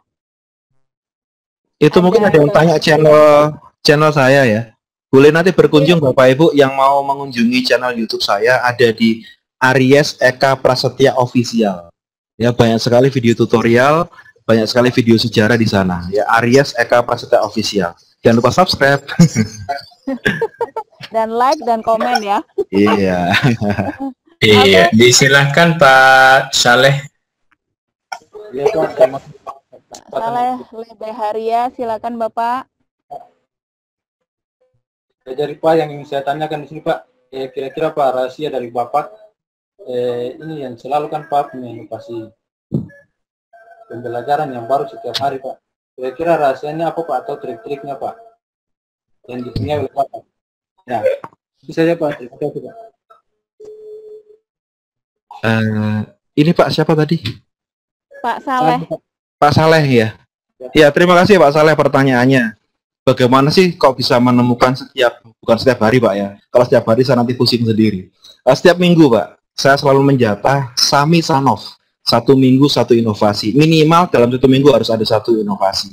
Entah itu inovasi yang baru atau inovasi lama yang diperbarui. Seperti itu. Nah, bagaimana cara menemukan inovasi? Kapan hari kalau nggak salah di Sultra Cerdas juga ya. Bagaimana cara menemukan inovasi sudah pernah saya bahas. Atau mungkin di channel yang lain ya, saya lupa. Nah, itu Bapak. Jadi yang pertama adalah kita nggak boleh menutup mata, kita nggak boleh menutup telinga, dan kita nggak boleh menutup mulut. Maksudnya bagaimana? Jadi apapun yang kita dapatkan, yang kita resapi, entah itu dari orang lain, entah itu dari siswa kita, atau itu masalah dari siswa kita, atau mungkin ketika mau berangkat sekolah atau berangkat mengajar, kita menemukan sesuatu. Maka apa? Ayo coba kita berkreasi. Itu inspirasi yang paling utama. Makanya kenapa ketika saya berangkat ke sekolah, itu biasanya saya pakai sepeda motor itu pelan-pelan. Bahkan saya berangkatnya pagi sekali. Saya masuk jam 6:30 gitu ya. Saya berangkatnya jam 5:30 atau mungkin jam 5:45. Nah, itu saya harapkan ketika di jalan saya menemukan apa gitu ya. Sambil toleh-toleh gitu ya. Lihat kanan kiri dapat apa. Atau mungkin ketika satu titik tiba-tiba ada serbesit apa ya, sebuah gambaran gitu ya, inspirasi apa, langsung kita coba untuk mengeksplor. Nah itu nanti kita kolaborasikan dengan beberapa adopsi inovasi teman lain, gitu Bapak. Itu yang paling gampang seperti itu. Kita punya apa ya, ibaratnya kalau orang sakit gitu ya, kita punya penyakit apa sih? Coba sih kalau orang lain itu bisa berobat dengan cara seperti itu. Kenapa kita nggak mencoba untuk obat yang sama untuk penyakit kita gitu loh. Jadi mari kita adopsi punya orang lain, kita inovasi, kemudian kita coba untuk mengkreat menjadi seorang kreator, kemudian nanti kita bisa menjadi aktor dan eksekutor dalamnya. Seperti itu Pak. Gitu ya Pak Saleh, makasih pertanyaannya. Iya Pak, sama-sama Pak. Cukup Pak Saleh? Apa masih ada yang perlu ditanyakan lagi? Cukup Ibu. Oke, jadi setiap hari, setiap minggu berinovasi tiada henti itu sebuah keharusan. Ada lagi Om Bahar, ada Pak Agus SPD, mungkin bisa dibuka mic-nya. Silakan Pak Agus. Pak Agus. Assalamualaikum Pak Agus. Halo Bapak. Halo. Yuhu. Pak Agus kayaknya kepencet ini Om. Ada Pak Wahyu. Pak Wahyu Sulaiman. Iya. Silakan Bapak. Ya. Suara saya sudah terdengar ya Bu? Sudah, merdu sekali. Silakan Bapak. Baik, terima kasih. Assalamualaikum warahmatullahi wabarakatuh. Waalaikumsalam warahmatullahi. Saya ingin menyapa Pak Aris. Ini kita pernah ketemu terakhir di Semarang, Pak. Saya dari Sidoarjo. Pak siapa? Pak Wahyu. Pak Wahyu. Aduh ini karena nggak ada kameranya ya. Saya pengen lihat ini Pak Wahyu ini. Itu on Pak di Semarang dulu. Masih ingat nggak? Kegiatan apa Pak? MIE atau? Ya, MIE. Oh, nggih. Ya, luar biasa Pak tadi Pak. Jadi sangat menginspirasi sekali. Sebenarnya sudah ditanyakan sih sama sebelumnya sama Pak Saleh tadi terkait bagaimana sih caranya Bapak itu sampai rahasianya atau biar dapat inovasi-inovasi seperti itu sudah ditanyakan, sudah dijawab juga dan sudah dapat jawaban. Dan pertanyaan saya Pak yang kedua itu sudah jadi nggak jawab lagi. Yang kedua adalah bagaimana menjaga semangat kita Pak. Kadang kan kita dapat ide gitu ya, kemudian atau inovasi. Setelah itu kadang kan ya muncul juga rasa seperti malas atau apa sehingga atau mungkin dengan zona nyaman kita agar mendapatkan semangat terus-terus seperti Bapak itu mungkin ada tips dan triknya Bapak. Karena kan kalau saya misalkan sudah dapat ide satu gitu, sudah merasa puas, akhirnya nggak berkembang karena semangat ini yang belum ada gitu. Mungkin yang saya tanyakan. Terima kasih. Ya, makasih Mas Wahyu. Ini Pak Thomas ya. Setahu saya ini kalau nggak salah kelompok sebelah saya ini. Saya kelompok dengan master yang sekarang pindah ke NTB. Ini Mas Wahyu ini kalau nggak salah kelompok E2 ini. Oke. Waalaikumsalam Mas Wahyu. Untuk bagaimana cara menjaga motivasi kita ya. Jadi ini Bapak Ibu, motivasi ini yang paling penting ya. Karena sampai sekarang Bapak Ibu, saya mungkin berbeda dengan guru-guru yang lainnya. Kalau guru-guru yang lainnya ketika salah satu yang paling gampang ya, TPP ya. TPP itu sangat dinanti, sangat diharap, bahkan kalau TPP nggak turun-turun itu kayak semangatnya nggak ada ya. Tapi ketika TPP sudah cair, kita akhirnya kelupaan ngajarnya gimana, sehingga karena bingung ngabisan TPP tadi. Nah, ini Bapak Ibu yang akhirnya menjadi motivasi yang berbeda antara saya dengan beberapa guru. Saya nggak menyalahkan guru-guru yang seperti itu. Pada intinya saya membangun diri saya dulu. Ketika saya punya pepatah ya dalam bahasa Jepang ya, Wataku siwa yang wes iso noto shiro ayu noto tonggo muka-muka iso tutu odo nanging ojo makso gitu ya. Maksudnya bagaimana? Maksudnya bagaimana? Yang wes iso noto shiro, ketika kita sudah bisa menata diri kita, ayo noto tonggo, ayo kita menata tetangga kita. Dengan cara apa? Tulodo, memberikan contoh, tapi dengan memaksa mereka. Biarkan inspirasi kita atau apa yang kita lakukan itu bisa menginspirasi dia sehingga dia bisa bergerak. Nah itu loh Bapak Ibu yang saya selalu menanamkan pada diri saya, sehingga saya nggak berani juga ketika harus memaksa sekelompok orang harus berubah seperti kesatria baja hitam. Saya nggak bisa. Tapi yang saya bisa lakukan adalah apa? Lek aku iso, lek kon gak iso, berarti harus salah nenggon. Nah gitu. Ketika ada orang itu bisa dan saya nggak bisa, maka saya kurang belajar. Itu yang selalu saya gunakan. Makanya saya mohon maaf ketika kenapa sih Aris ini kok kalau sudah dapat satu terus ganti yang lain. Contoh MIE ya. Saya cuma tahun 2018 saja MIE. Kemudian saya nggak saya teruskan 2019 dan seterusnya. Kenapa? Saya punya ladang yang lainnya untuk berkreasi. Ke Samisanov, kemudian mungkin ngembangkan ke IGI, ke Kuiper, dan ke sebagainya. Kenapa? Saya pengen belajar terus. Ya, kalau satu bidang saja kita dapati memang kita menjadi ahli misalkan kalau Islamic Trust itu velo gitu, Nah, tapi nanti di tempat yang lainnya kita akan seakan-akan tertutup gitu loh. Maka apa? Saya pengen menggandeng, membuat sebuah jaringan yang luas sehingga apa? Itulah semangat saya, selalu belajar dan belajar nggak cuma sekedar dari para master Bapak ya, tidak hanya dari misalkan belajar hanya dari Pak Bahar gitu doang gitu, enggak. Atau mungkin dengan Pak Aris Mata gitu aja, enggak. Tapi kita juga bisa yang namanya kebo nyusu budel. Maksudnya bagaimana? Orang tua juga bisa belajar dari anak-anak. Nah, kadang-kadang saya melihat siswa saya, pinter kira. Ternyata pinter, bikin ini, bikin itu. Akhirnya saya bertanya, bro, caranya bagaimana bro? Oh iya Pak, gini Pak. Nah, kenapa? Saya pelan-pelan, bisa. Contoh, saya nggak ngerti yang namanya editing lagu ya, waktu itu ya, bikin komposer ya. Tapi saya belajar dari siswa saya, sekarang sudah bisa. Dulu saya nggak ngerti yang namanya menggunakan handycam. Akhirnya apa? Pelan-pelan saya belajar, sampai diundang sama Pak Chopra di Mumbai. Seperti itu. Akhirnya apa? Ini loh Bapak Ibu, selalu belajar ini yang paling penting. Kalau sudah semangat kita sudah loyo, maka kita sudah nggak bisa menjadi seorang pemuda. Maka saya salut dengan orang yang mengatakan Sumpah Pemuda itu bukan pemudanya, karena muda tua itu bukan usia, muda tua itu adalah semangat. Ketika semangat masih ada, kita muda. Tapi kalau kita sudah loyo, berarti tua. Gitu saja. Itu Pak Wahyu. Halo Pak Wahyu. Ya, terima kasih, keren. Ada lagi yang perlu dipertanyakan Bapak? Ditanyakan maksud saya. Oke, Pak Wahyu. Sebelum ke pertanyaan berikutnya, saya sapa dulu sahabat-sahabat saya. Ada Opa Adri. Selamat malam, Opa. ada Bapak Abdurrahman, ada Om Billy, ada Bu Herlina Ohi, ada Pak Mukhlis, Pak Pasya, dan yang lain. Terima kasih sudah bergabung di Sultra Cerdas malam ini. Sahabat-sahabat saya semua. Saya nggak disebut ya.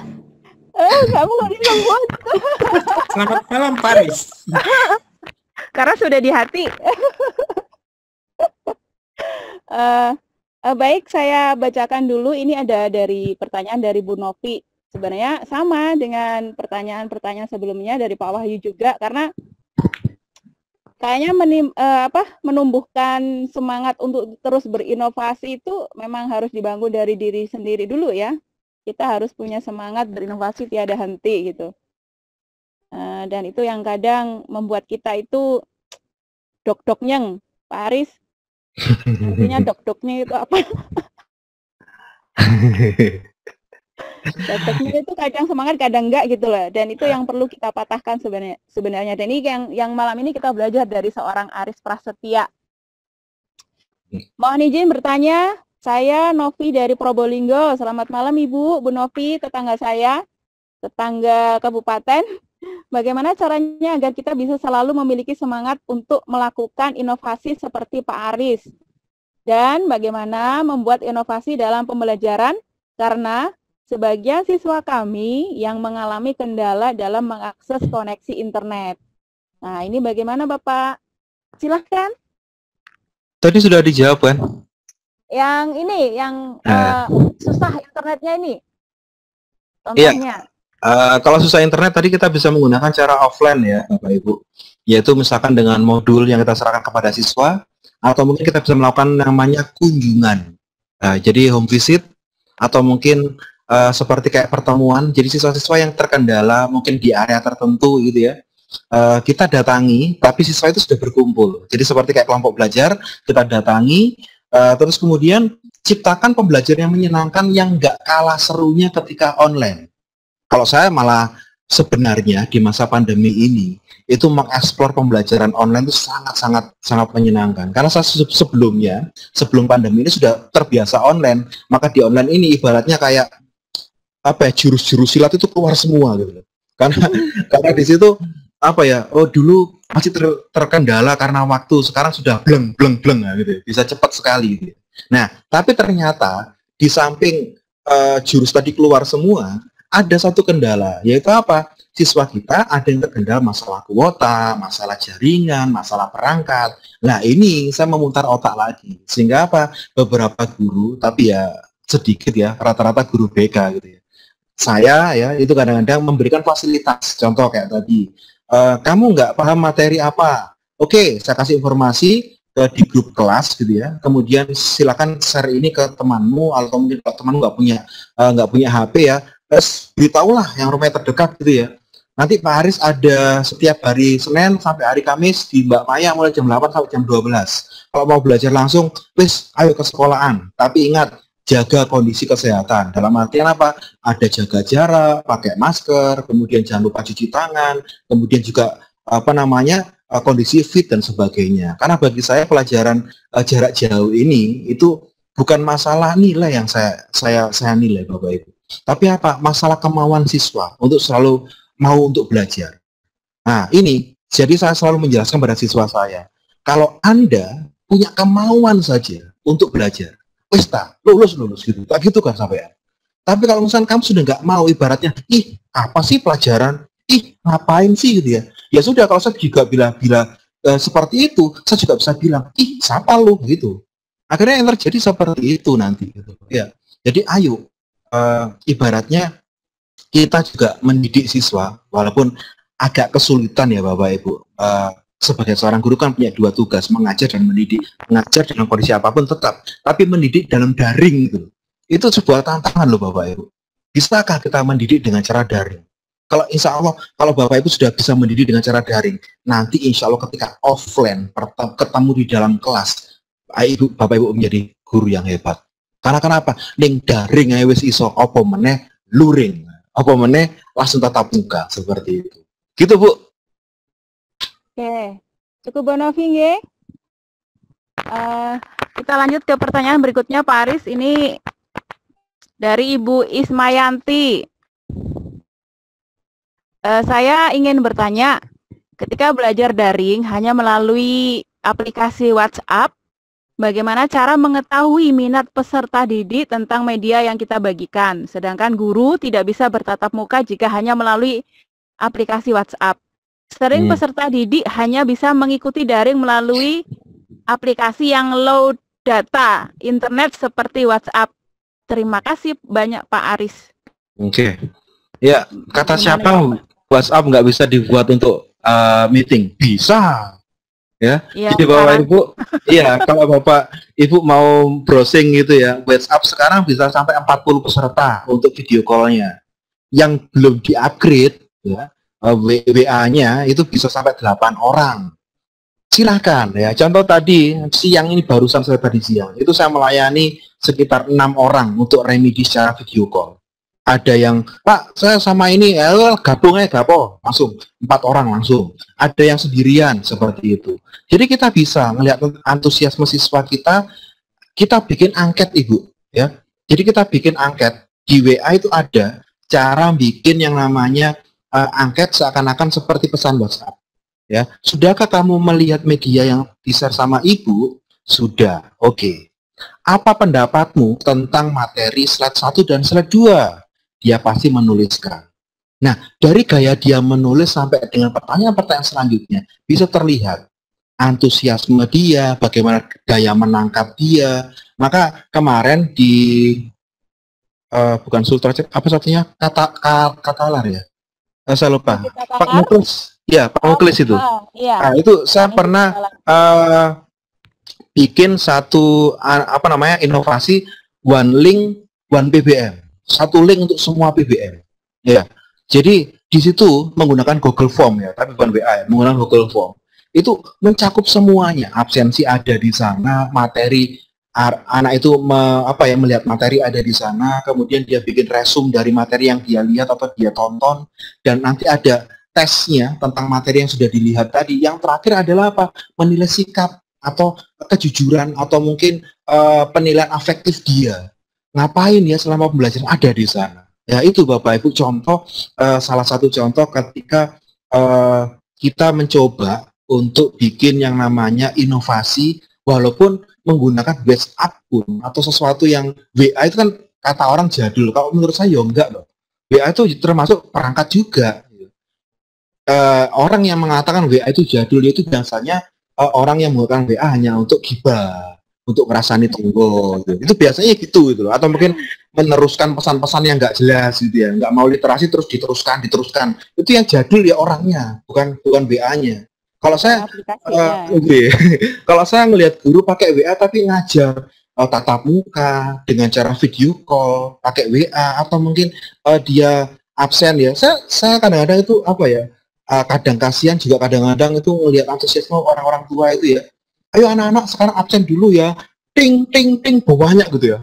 Nama si A absen sekian, nama B gitu. Oh ding ding ding ding bunyi terus gitu ya. Terus akhirnya baik sekarang kita masuk ke materi ya. Lihat presentasi Ibu PPT ini di-download ya gitu. Iya, itu lucu gitu loh. Sampai lihat ya Allah gitu. Ini Bapak Ibu ya. Jadi saya sangat senang dengan orang-orang meskipun tua tapi semangatnya luar biasa. Daripada yang sudah perangkatnya hebat tapi ngajar saja nggak mau gitu. Nah ini ya kadang-kadang kok kepenabok tapi yo konco dewe ya repot gitu loh ya, seperti itu. Gitu Bu ya. Gitu ya Pak. Iya. Intinya memang membangun kemauan belajar. Memang belajar itu bukan hanya untuk siswa ya, tapi guru memang harus terus belajar dan berinovasi. Intinya begitu. Karena yang kita ajar itu adalah siswa-siswa zaman sekarang. Sedangkan kalau kita nggak mau belajar tentang mereka itu ya gimana ya mau jadinya negara ini, generasi kita gitu. Ini Pak Aris, begini, ini saya boleh bertanya ya? Boleh. Ini begini, kalau saya perhatikan Pak Aris ini adalah guru yang berbeda dari yang lain gitu. Menjadi guru yang berbeda itu ono enake ono enggake. Tapi kebanyakan akeh enggak enaknya gitu loh. Enggak enaknya mungkin dari segi dipandang sebelah mata dari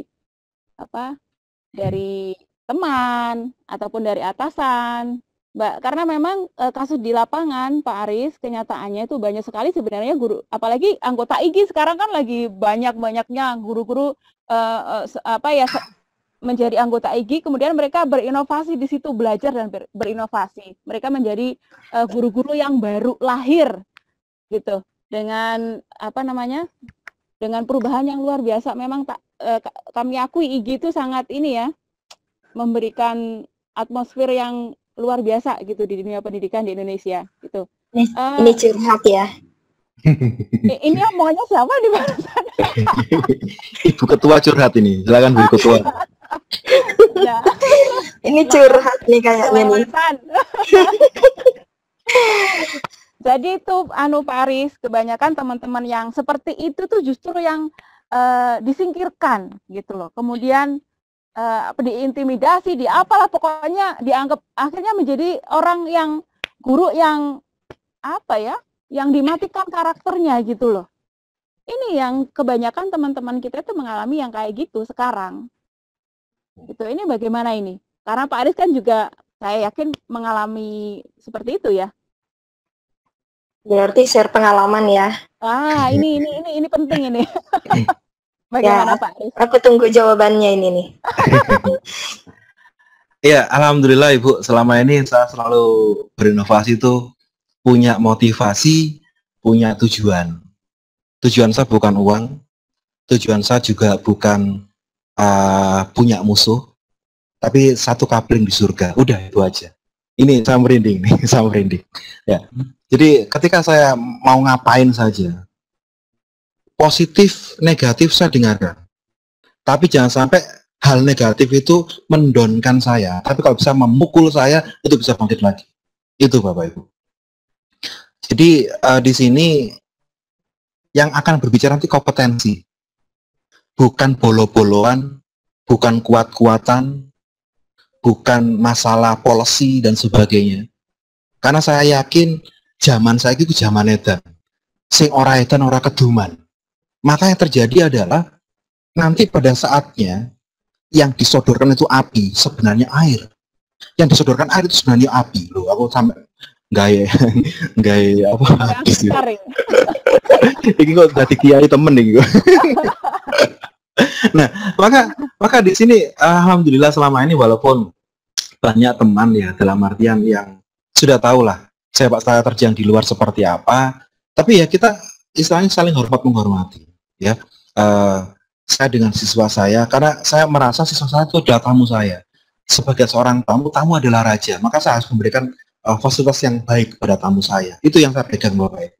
Sedangkan teman saya sampai kapan akan menjadi teman saya. Rekan kerja saya juga. Atasan saya hanya paling maksimal 4 tahun. Nanti kalau saya dimusuhi atasan, enggak masalah. Kan nanti ganti atasannya. Kan seperti itu. Dan ingat, ada sebuah pepatah dari almarhum ayah saya, bibit yang baik tidak membutuhkan sebuah tanah yang hijau. Tapi bibit yang baik itu akan ditunggu oleh ladang-ladang yang siap untuk dibibiti. Maksudnya bagaimana? Ketika nanti kita menjadi orang yang berguna, jangan menjadi seperti pohon yang menjulang tinggi seperti kayak pring itu apa ya istilahnya, bambu. Karena apa? Mentiung gitu aja. Tapi jadilah sebuah pohon yang rindang seperti pohon beringin. Karena apa? Kita bisa mengayomi orang-orang di bawah kita. Nah itu loh Bapak Ibu yang saya lakukan selama ini. Kalau ada yang nyinyir ya, seakan-akan netizen dengan ayatnya selalu benar gitu ya. Nah, bagi saya nggak masalah gitu loh. Nyinyirin gitu loh. Kalau saya nyinyir itu urusan kamu ya. Ibaratnya kalau mau dinyinyirin ya, peris gitu ya, misalnya seperti itu ya. Allah sudah jadul, Allah inovasi ngono aja. Saya balik, inovasi ngono aja, inovasi gitu aja. Inovasimu apa? Gitu aja. Nanti kalau dinyinyir, terus kamu tuh nggak pernah berbagi di dalam. Ibu mau apa? Maksudnya apa? Sekarang ibu butuhnya apa? Ayo kita belajar bersama. Wong maunya teman-teman itu mohon maaf ya. Ada beberapa teman itu yang sukanya instan. Ya. Ini loh yang akhirnya menjadi generasi micin itu loh. Akhirnya apa? Ditiru sama siswa-siswa, akhirnya senang Kopas dan sebagainya. Kalau gurunya masih suka Kopas, jangan menyalahkan siswanya ketika dia Kopas dari internet. Ya, saya ngoreksi, saya nggak apa-apa keluar uang karena saya punya Turnitin, saya punya plagiat checker. Bahkan kemarin saya buktikan di pelatihan penulisan artikel itu.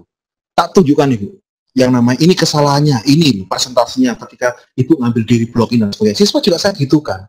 Sehingga nanti pertama mereka masih uji coba untuk Kopas dari blog ini, blog itu gitu ya. Saya biarkan dulu. Terus saya tunjukkan, iki loh. Loh Pak, maksudnya gimana? Kan saya sudah ngerjakan. Ngerjakan sih ngerjakan. Tapi Kopasmu dari mana sudah kelihatan. Apakah kamu mau menilaikan pekerjaan orang lain untuk nilaimu sendiri? Apakah itu jujur? Tidak Pak. Nah, disitulah akhirnya di tugas berikutnya yang nggak berani Kopas lagi Bapak Ibu. Ini juga pendidikan gitu loh. Nah sekarang gurunya mau bikin PTK ngambil dari internet, ganti yang namanya nama, alamat, datanya sama. Terus siswanya kalau Kopas ya jangan disalahkan, loh gurunya PTK aja Kopas ya gitu loh. Apalagi mohon maaf seperti pengajuan dupak gitu ya. Itu ada punyanya orang berkasnya sudah beres, tinggal ganti namanya doang loh. Uang hitungannya ada beda, mau Kopas ya karena nggak lulus gitu loh. Saya kebetulan punya teman-teman di Pasuruan Ibu, seorang penilai juga, seorang ketua IKI dulu ya. Ibu mungkin juga kenal gitu ya. Itu selalu mengajari saya bagaimana cara mengajukan kenaikan pangkat yang baik. Akhirnya saya belajar dari beliau loh. Ternyata mudah loh. Kenapa kita selalu Kopas? Kenapa kita nggak mau literasi untuk berkreasi seperti itu? Itu Bu Umi, nggak tahu ini curhat atau malah jadi kiai orang ngerti ya. Iya, ini kayaknya semacam penutupan yang penuh hikmah kali ya. Curhat tapi jangan di medsos curhatnya, di sini aja. Ini curhat yang bermanfaat Bun dan bermanfaat Bun. Oke, Om Bahar masih di situ kah? Ibu, ini mungkin ada yang tanya ini Bu. Di kolom chat ada yang tanya. Izin bertanya, Pak, gimana cara ngikuti pelatihan Samisanov? Bapak Ibu yang pengen tahu tentang Samisanov, paling mudah kunjungi FB saya. Gampang FB saya, cuman Aries Prasetya. Silakan di-add semua informasi tentang Samisanov, pasti saya share di FB saya. Termasuk inovasi-inovasi yang lainnya. Gitu nggih Bapak Ibu, silakan. Betul. Kalau Bapak Ibu belum masuk daftar jadi anggota IGI, daftar dulu jadi anggota Betul. IGI. Ya. Di situ sudah ada itu kanalnya Samisanov, tinggal klik doang. Oke, Om Bahar, halo, assalamualaikum, masih di situ Ya, kah? halo, waalaikumsalam. Ini ada yang sudah resen banyak sekali nih Om. Ada Ibu Fenty. Mungkin minta tolong buka dulu mic-nya. Bu Fenty, assalamualaikum. Maaf salah. Maaf keliru. Ya. Ibu nggak mau bertanya? Tenang aja udah mendengarkan. Ya.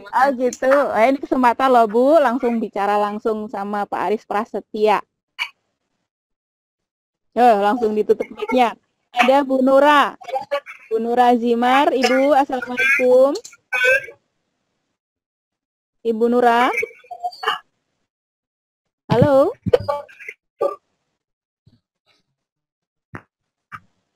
Ibu Nura. Baik, ditutup dulu Om. Kayaknya ibunya juga pendengar yang baik.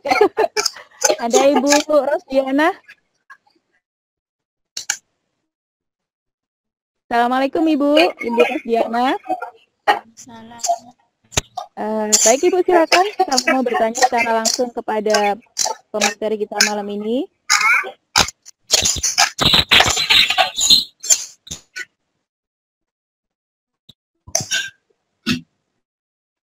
Halo, Bu Rosdiana.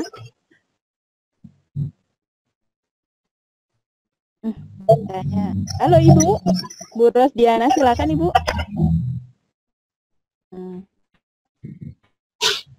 Halo Ibu, ditutup lagi. Kayaknya ini pada latihan raise hand. Kayaknya takut deh sama Pak Aries. Ada mukadimah apa lagi? Room chat aja, Bunda Umi Keket itu banyak tuh di room chat. Baik, saya bacakan dulu. Ada ini dari eh, Sriwijaya Anggoro, Bapak Sriwijaya Anggoro, izin bertanya, gimana cara supaya siswa itu mau buka kameranya? Sering anak-anak susah diminta untuk buka kameranya ketika meet. Mohon maaf Pak Bahar, kayaknya ininya mikrofonnya aktif tuh. Suara sampai feedback nih. Silakan Bunda Umi Keket dilanjutkan. Oke, terima kasih.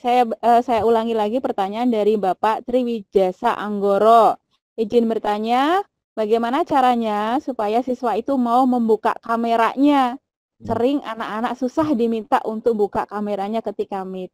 Bagaimana ini Pak Aris? Aduh, anak-anak sekarang mungkin masih baru bangun tidur. Ya, Langsung diajak meet. ini sebenarnya sebuah pengalaman yang bisa dicontoh Bapak Ibu. Jadi ketika pembelajaran jam pertama, kayak saya sering ya, jam 7 itu sudah harus online. Apalagi kalau materi gitu ya. Di awal ada namanya sesi Zoom, kemudian nanti di minggu selanjutnya saya non-Zoom, terus di minggu selanjutnya mungkin non-Zoom lagi. Jadi Zoom itu biasanya terus penyampaian materi saja. Nah, ketika kita pakai Google Meet, Zoom, atau mungkin pakai Webex, itu kadangkala ada siswa yang seperti ini juga, yang nggak mau buka kamera, mungkin malu, mungkin belum mandi dan sebagainya. Saya jelaskan pada mereka Bapak Ibu, Anda ikut pelajaran saya, yang penting pakai seragam, nggak mandi nggak masalah, toh baunya nggak sampai ke saya. Itu saya tunjukkan kepada mereka. Akhirnya mereka, woi oke Pak, siap Pak, oke bos, ya, seperti itu. Nah, akhirnya apa, banyak Ibu, ada anak yang memang sudah mandi bahkan rapi, ada juga yang wah masih rambutnya itu gaul-gaul kayak apa ya, mungkin habis subuh dia tidur lagi, mungkin seperti itu ya.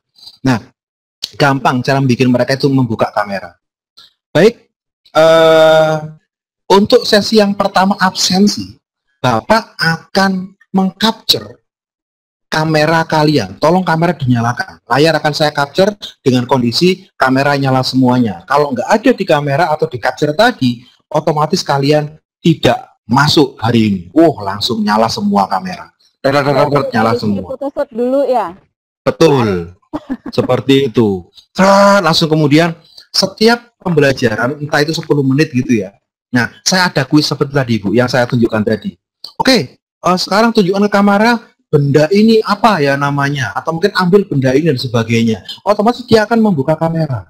Kalau dia nggak buka kamera, berarti dia nggak lolos kuisnya. Kan seperti itu Bapak Ibu. Nah, itu loh, itu sebenarnya sebuah cara-cara gitu. Sama kayak misalkan hari ini ya, saya nggak tahu dari tadi Bu Umi cuman tadi hanya nongol di depan doang, sekarang sudah mati. Bu Ida dari tadi nggak nongol, terus Pak Bahar dari tadi nggak nongol. Seperti saya itu ngomong sendirian gitu di Webex ini gitu. Nah, iya. Jadi itu contohnya gitu ya. Kalau mungkin sama ini curhat ya. Oh iya. Ini nyinggung ya. Dilanjut ke WA nanti ya. Itu.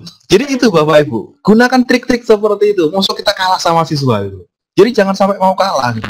Kita gunakan trik-trik istilahnya nanti mereka mau ngapain dan sebagainya. Jangan sampai kejadian seperti di TikTok kemarin. Ada mahasiswa gitu ya, sampai ketiduran ya. Tiba-tiba ada dosnya bilang, Barul, kamu kok kurang ajar ya? Masa saya waktu menjelaskan seperti ini kamu tinggal tidur ya gitu loh.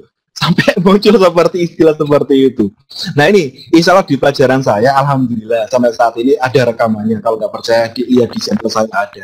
Semua pembelajaran saya nggak ada yang tidur Bapak Ibu. Karena apa? Setiap 10 menit pasti ada kuis ya. Dia mau tidur gimana gitu. Itu ya Bu, contohnya seperti itu Pak Triwijasa Anggoro. Makasih Pak pertanyaannya. Berarti memang Bunda Indah, ini ada masukan berarti iya. Sesi nanti jangan lupa pakai sesi photoshoot ya. Aduh.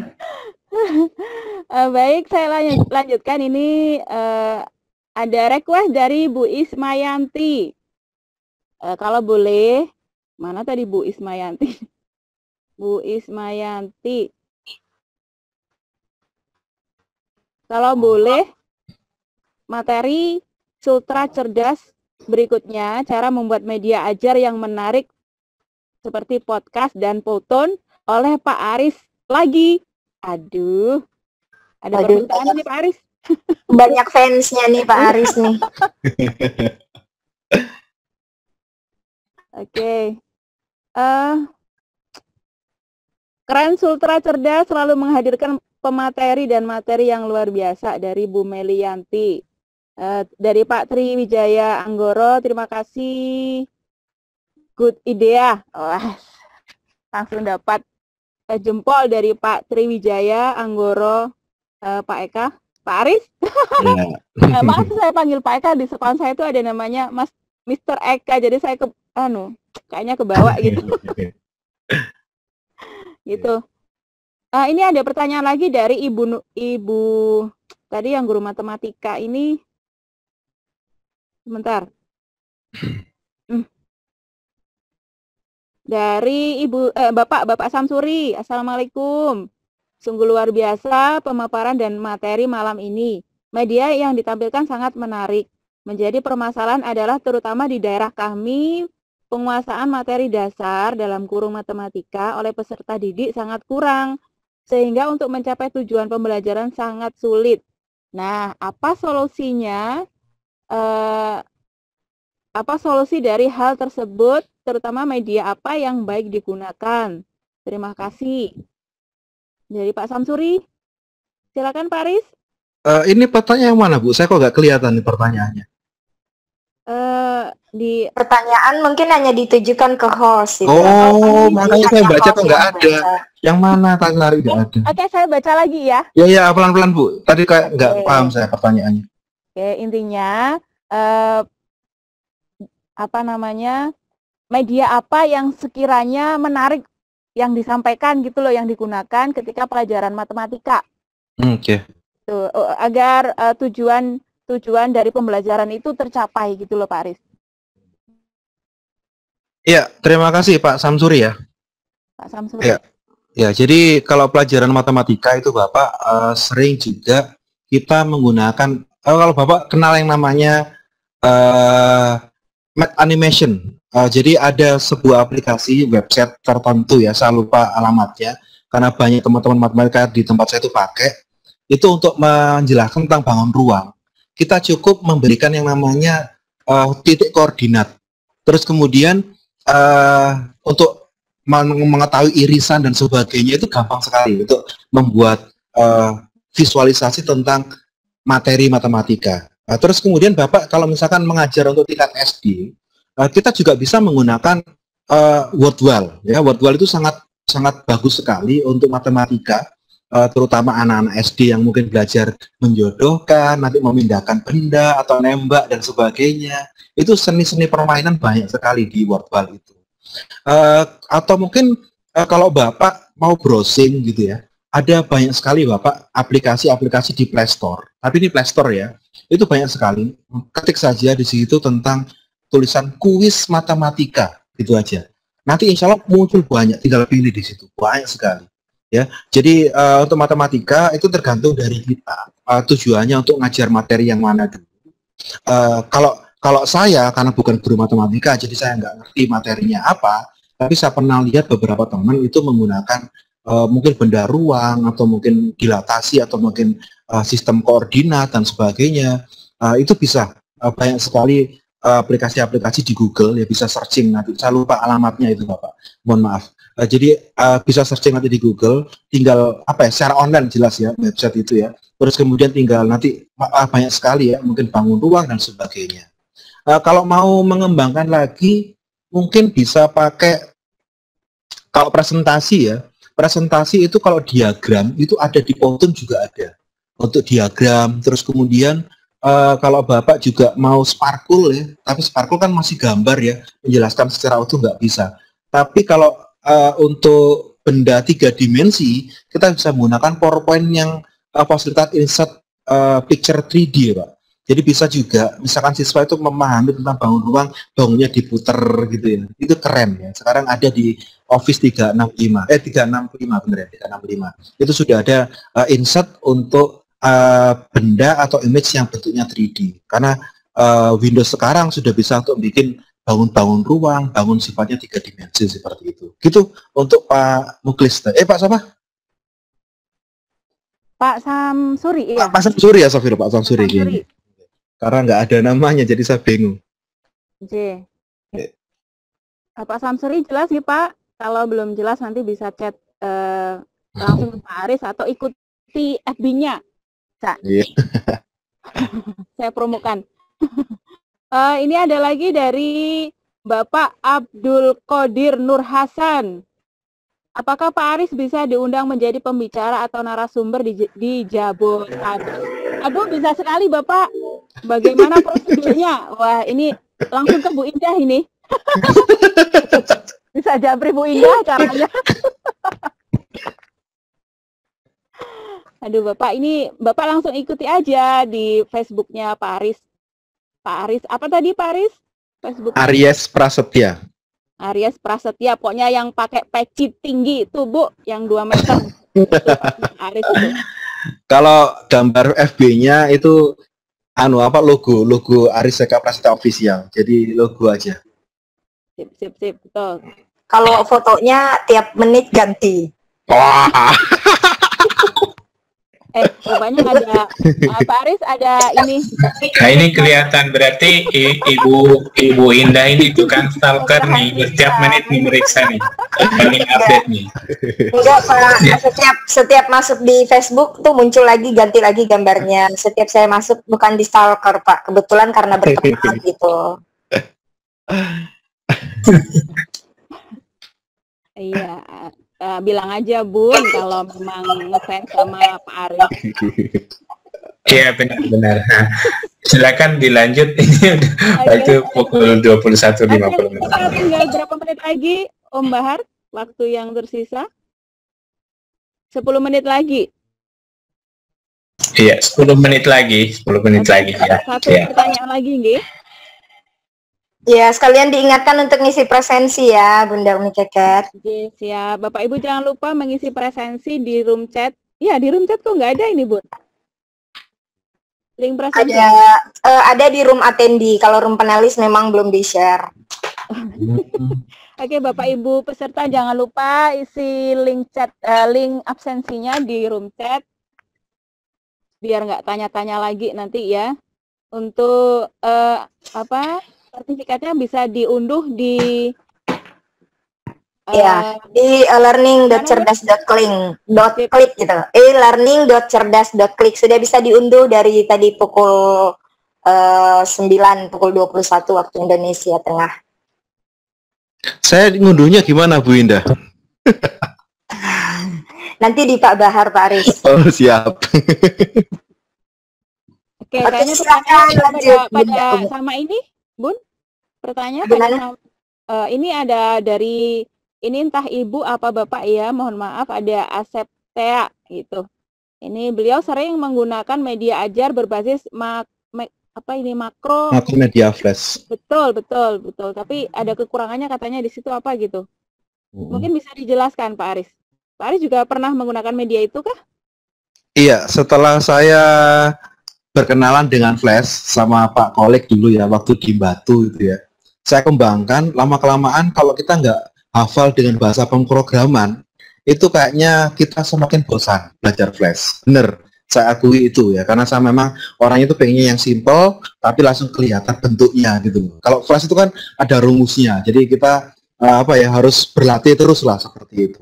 Nah, akhirnya setelah saya menemukan beberapa aplikasi seperti PowerPoint interaktif, terus kemudian juga Photon, juga mungkin aplikasi yang lainnya yang seperti Flash gitu ya, terutama PPT yang menggunakan animasi ya, terus itu yang akhirnya saya bikin, ternyata PPT bisa kayak Flash gitu loh, bisa ditekan, bisa bikin kuis, bisa mengulang, bisa balik lagi kayak presentasi gitu ya. Akhirnya saya senang pakai PPT daripada pakai Flash. Kenapa? Bendanya nongol gitu. Tapi saya nggak menganjurkan pada Bapak Ibu terus meninggalkan Flash, jangan ya. Karena kenapa? Basic dari semua presentasi bagus itu berasal dari Flash. Karena saya punya resep buat Bapak, nanti kalau seandainya kesulitan bikin Flash, PPT-nya bisa dijadiin Flash Bapak. Pakai apa? iSpring. Ini juga program lama, program jadul juga, tapi sudah ada es krim, nanti es krim presenter, es krim sekarang banyak sekali, es krim sudah, kalau nggak salah es krim 12 sekarang, seperti itu. Itu ya Pak, apa tadi? Pak, Entah ibu, entah bapak, entah ibu tadi itu. Iya Pak Tea ya. Jadi, jadi kayaknya request lagi ini Bu Indah, Om Bahar, materi selanjutnya adalah pembuatan media pembelajaran menggunakan ice spring. Dengan pemateri Pak Aris Eka Prasetya.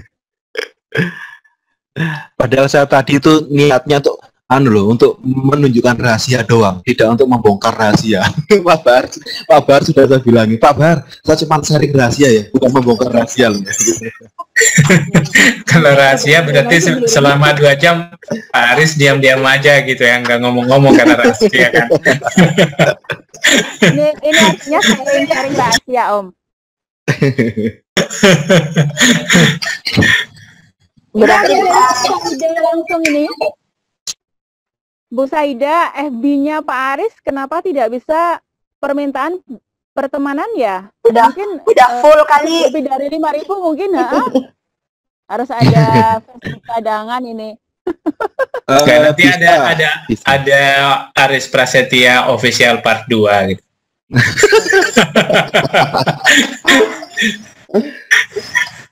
Ini ada pertanyaan lagi dari Pak Triwijaya Anggoro, Pak Aris. Iya.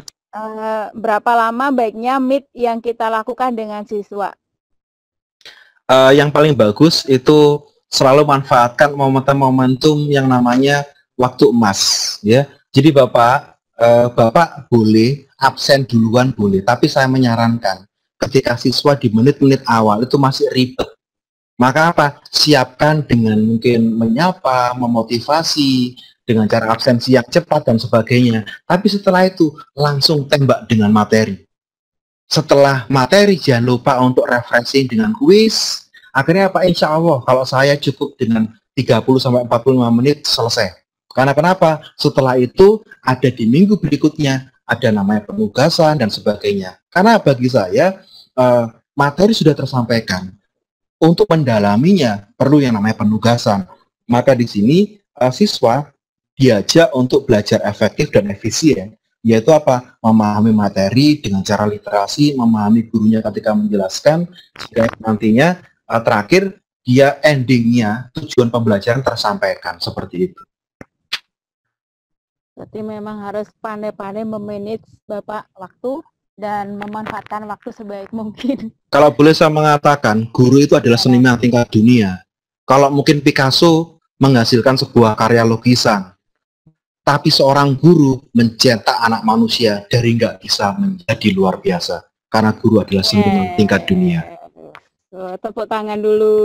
Luar biasa. Yang luar biasa ini. Baik, mungkin itu Om Bahar, waktu kita sudah 20.57 area waktu Indonesia bagian Barat ya.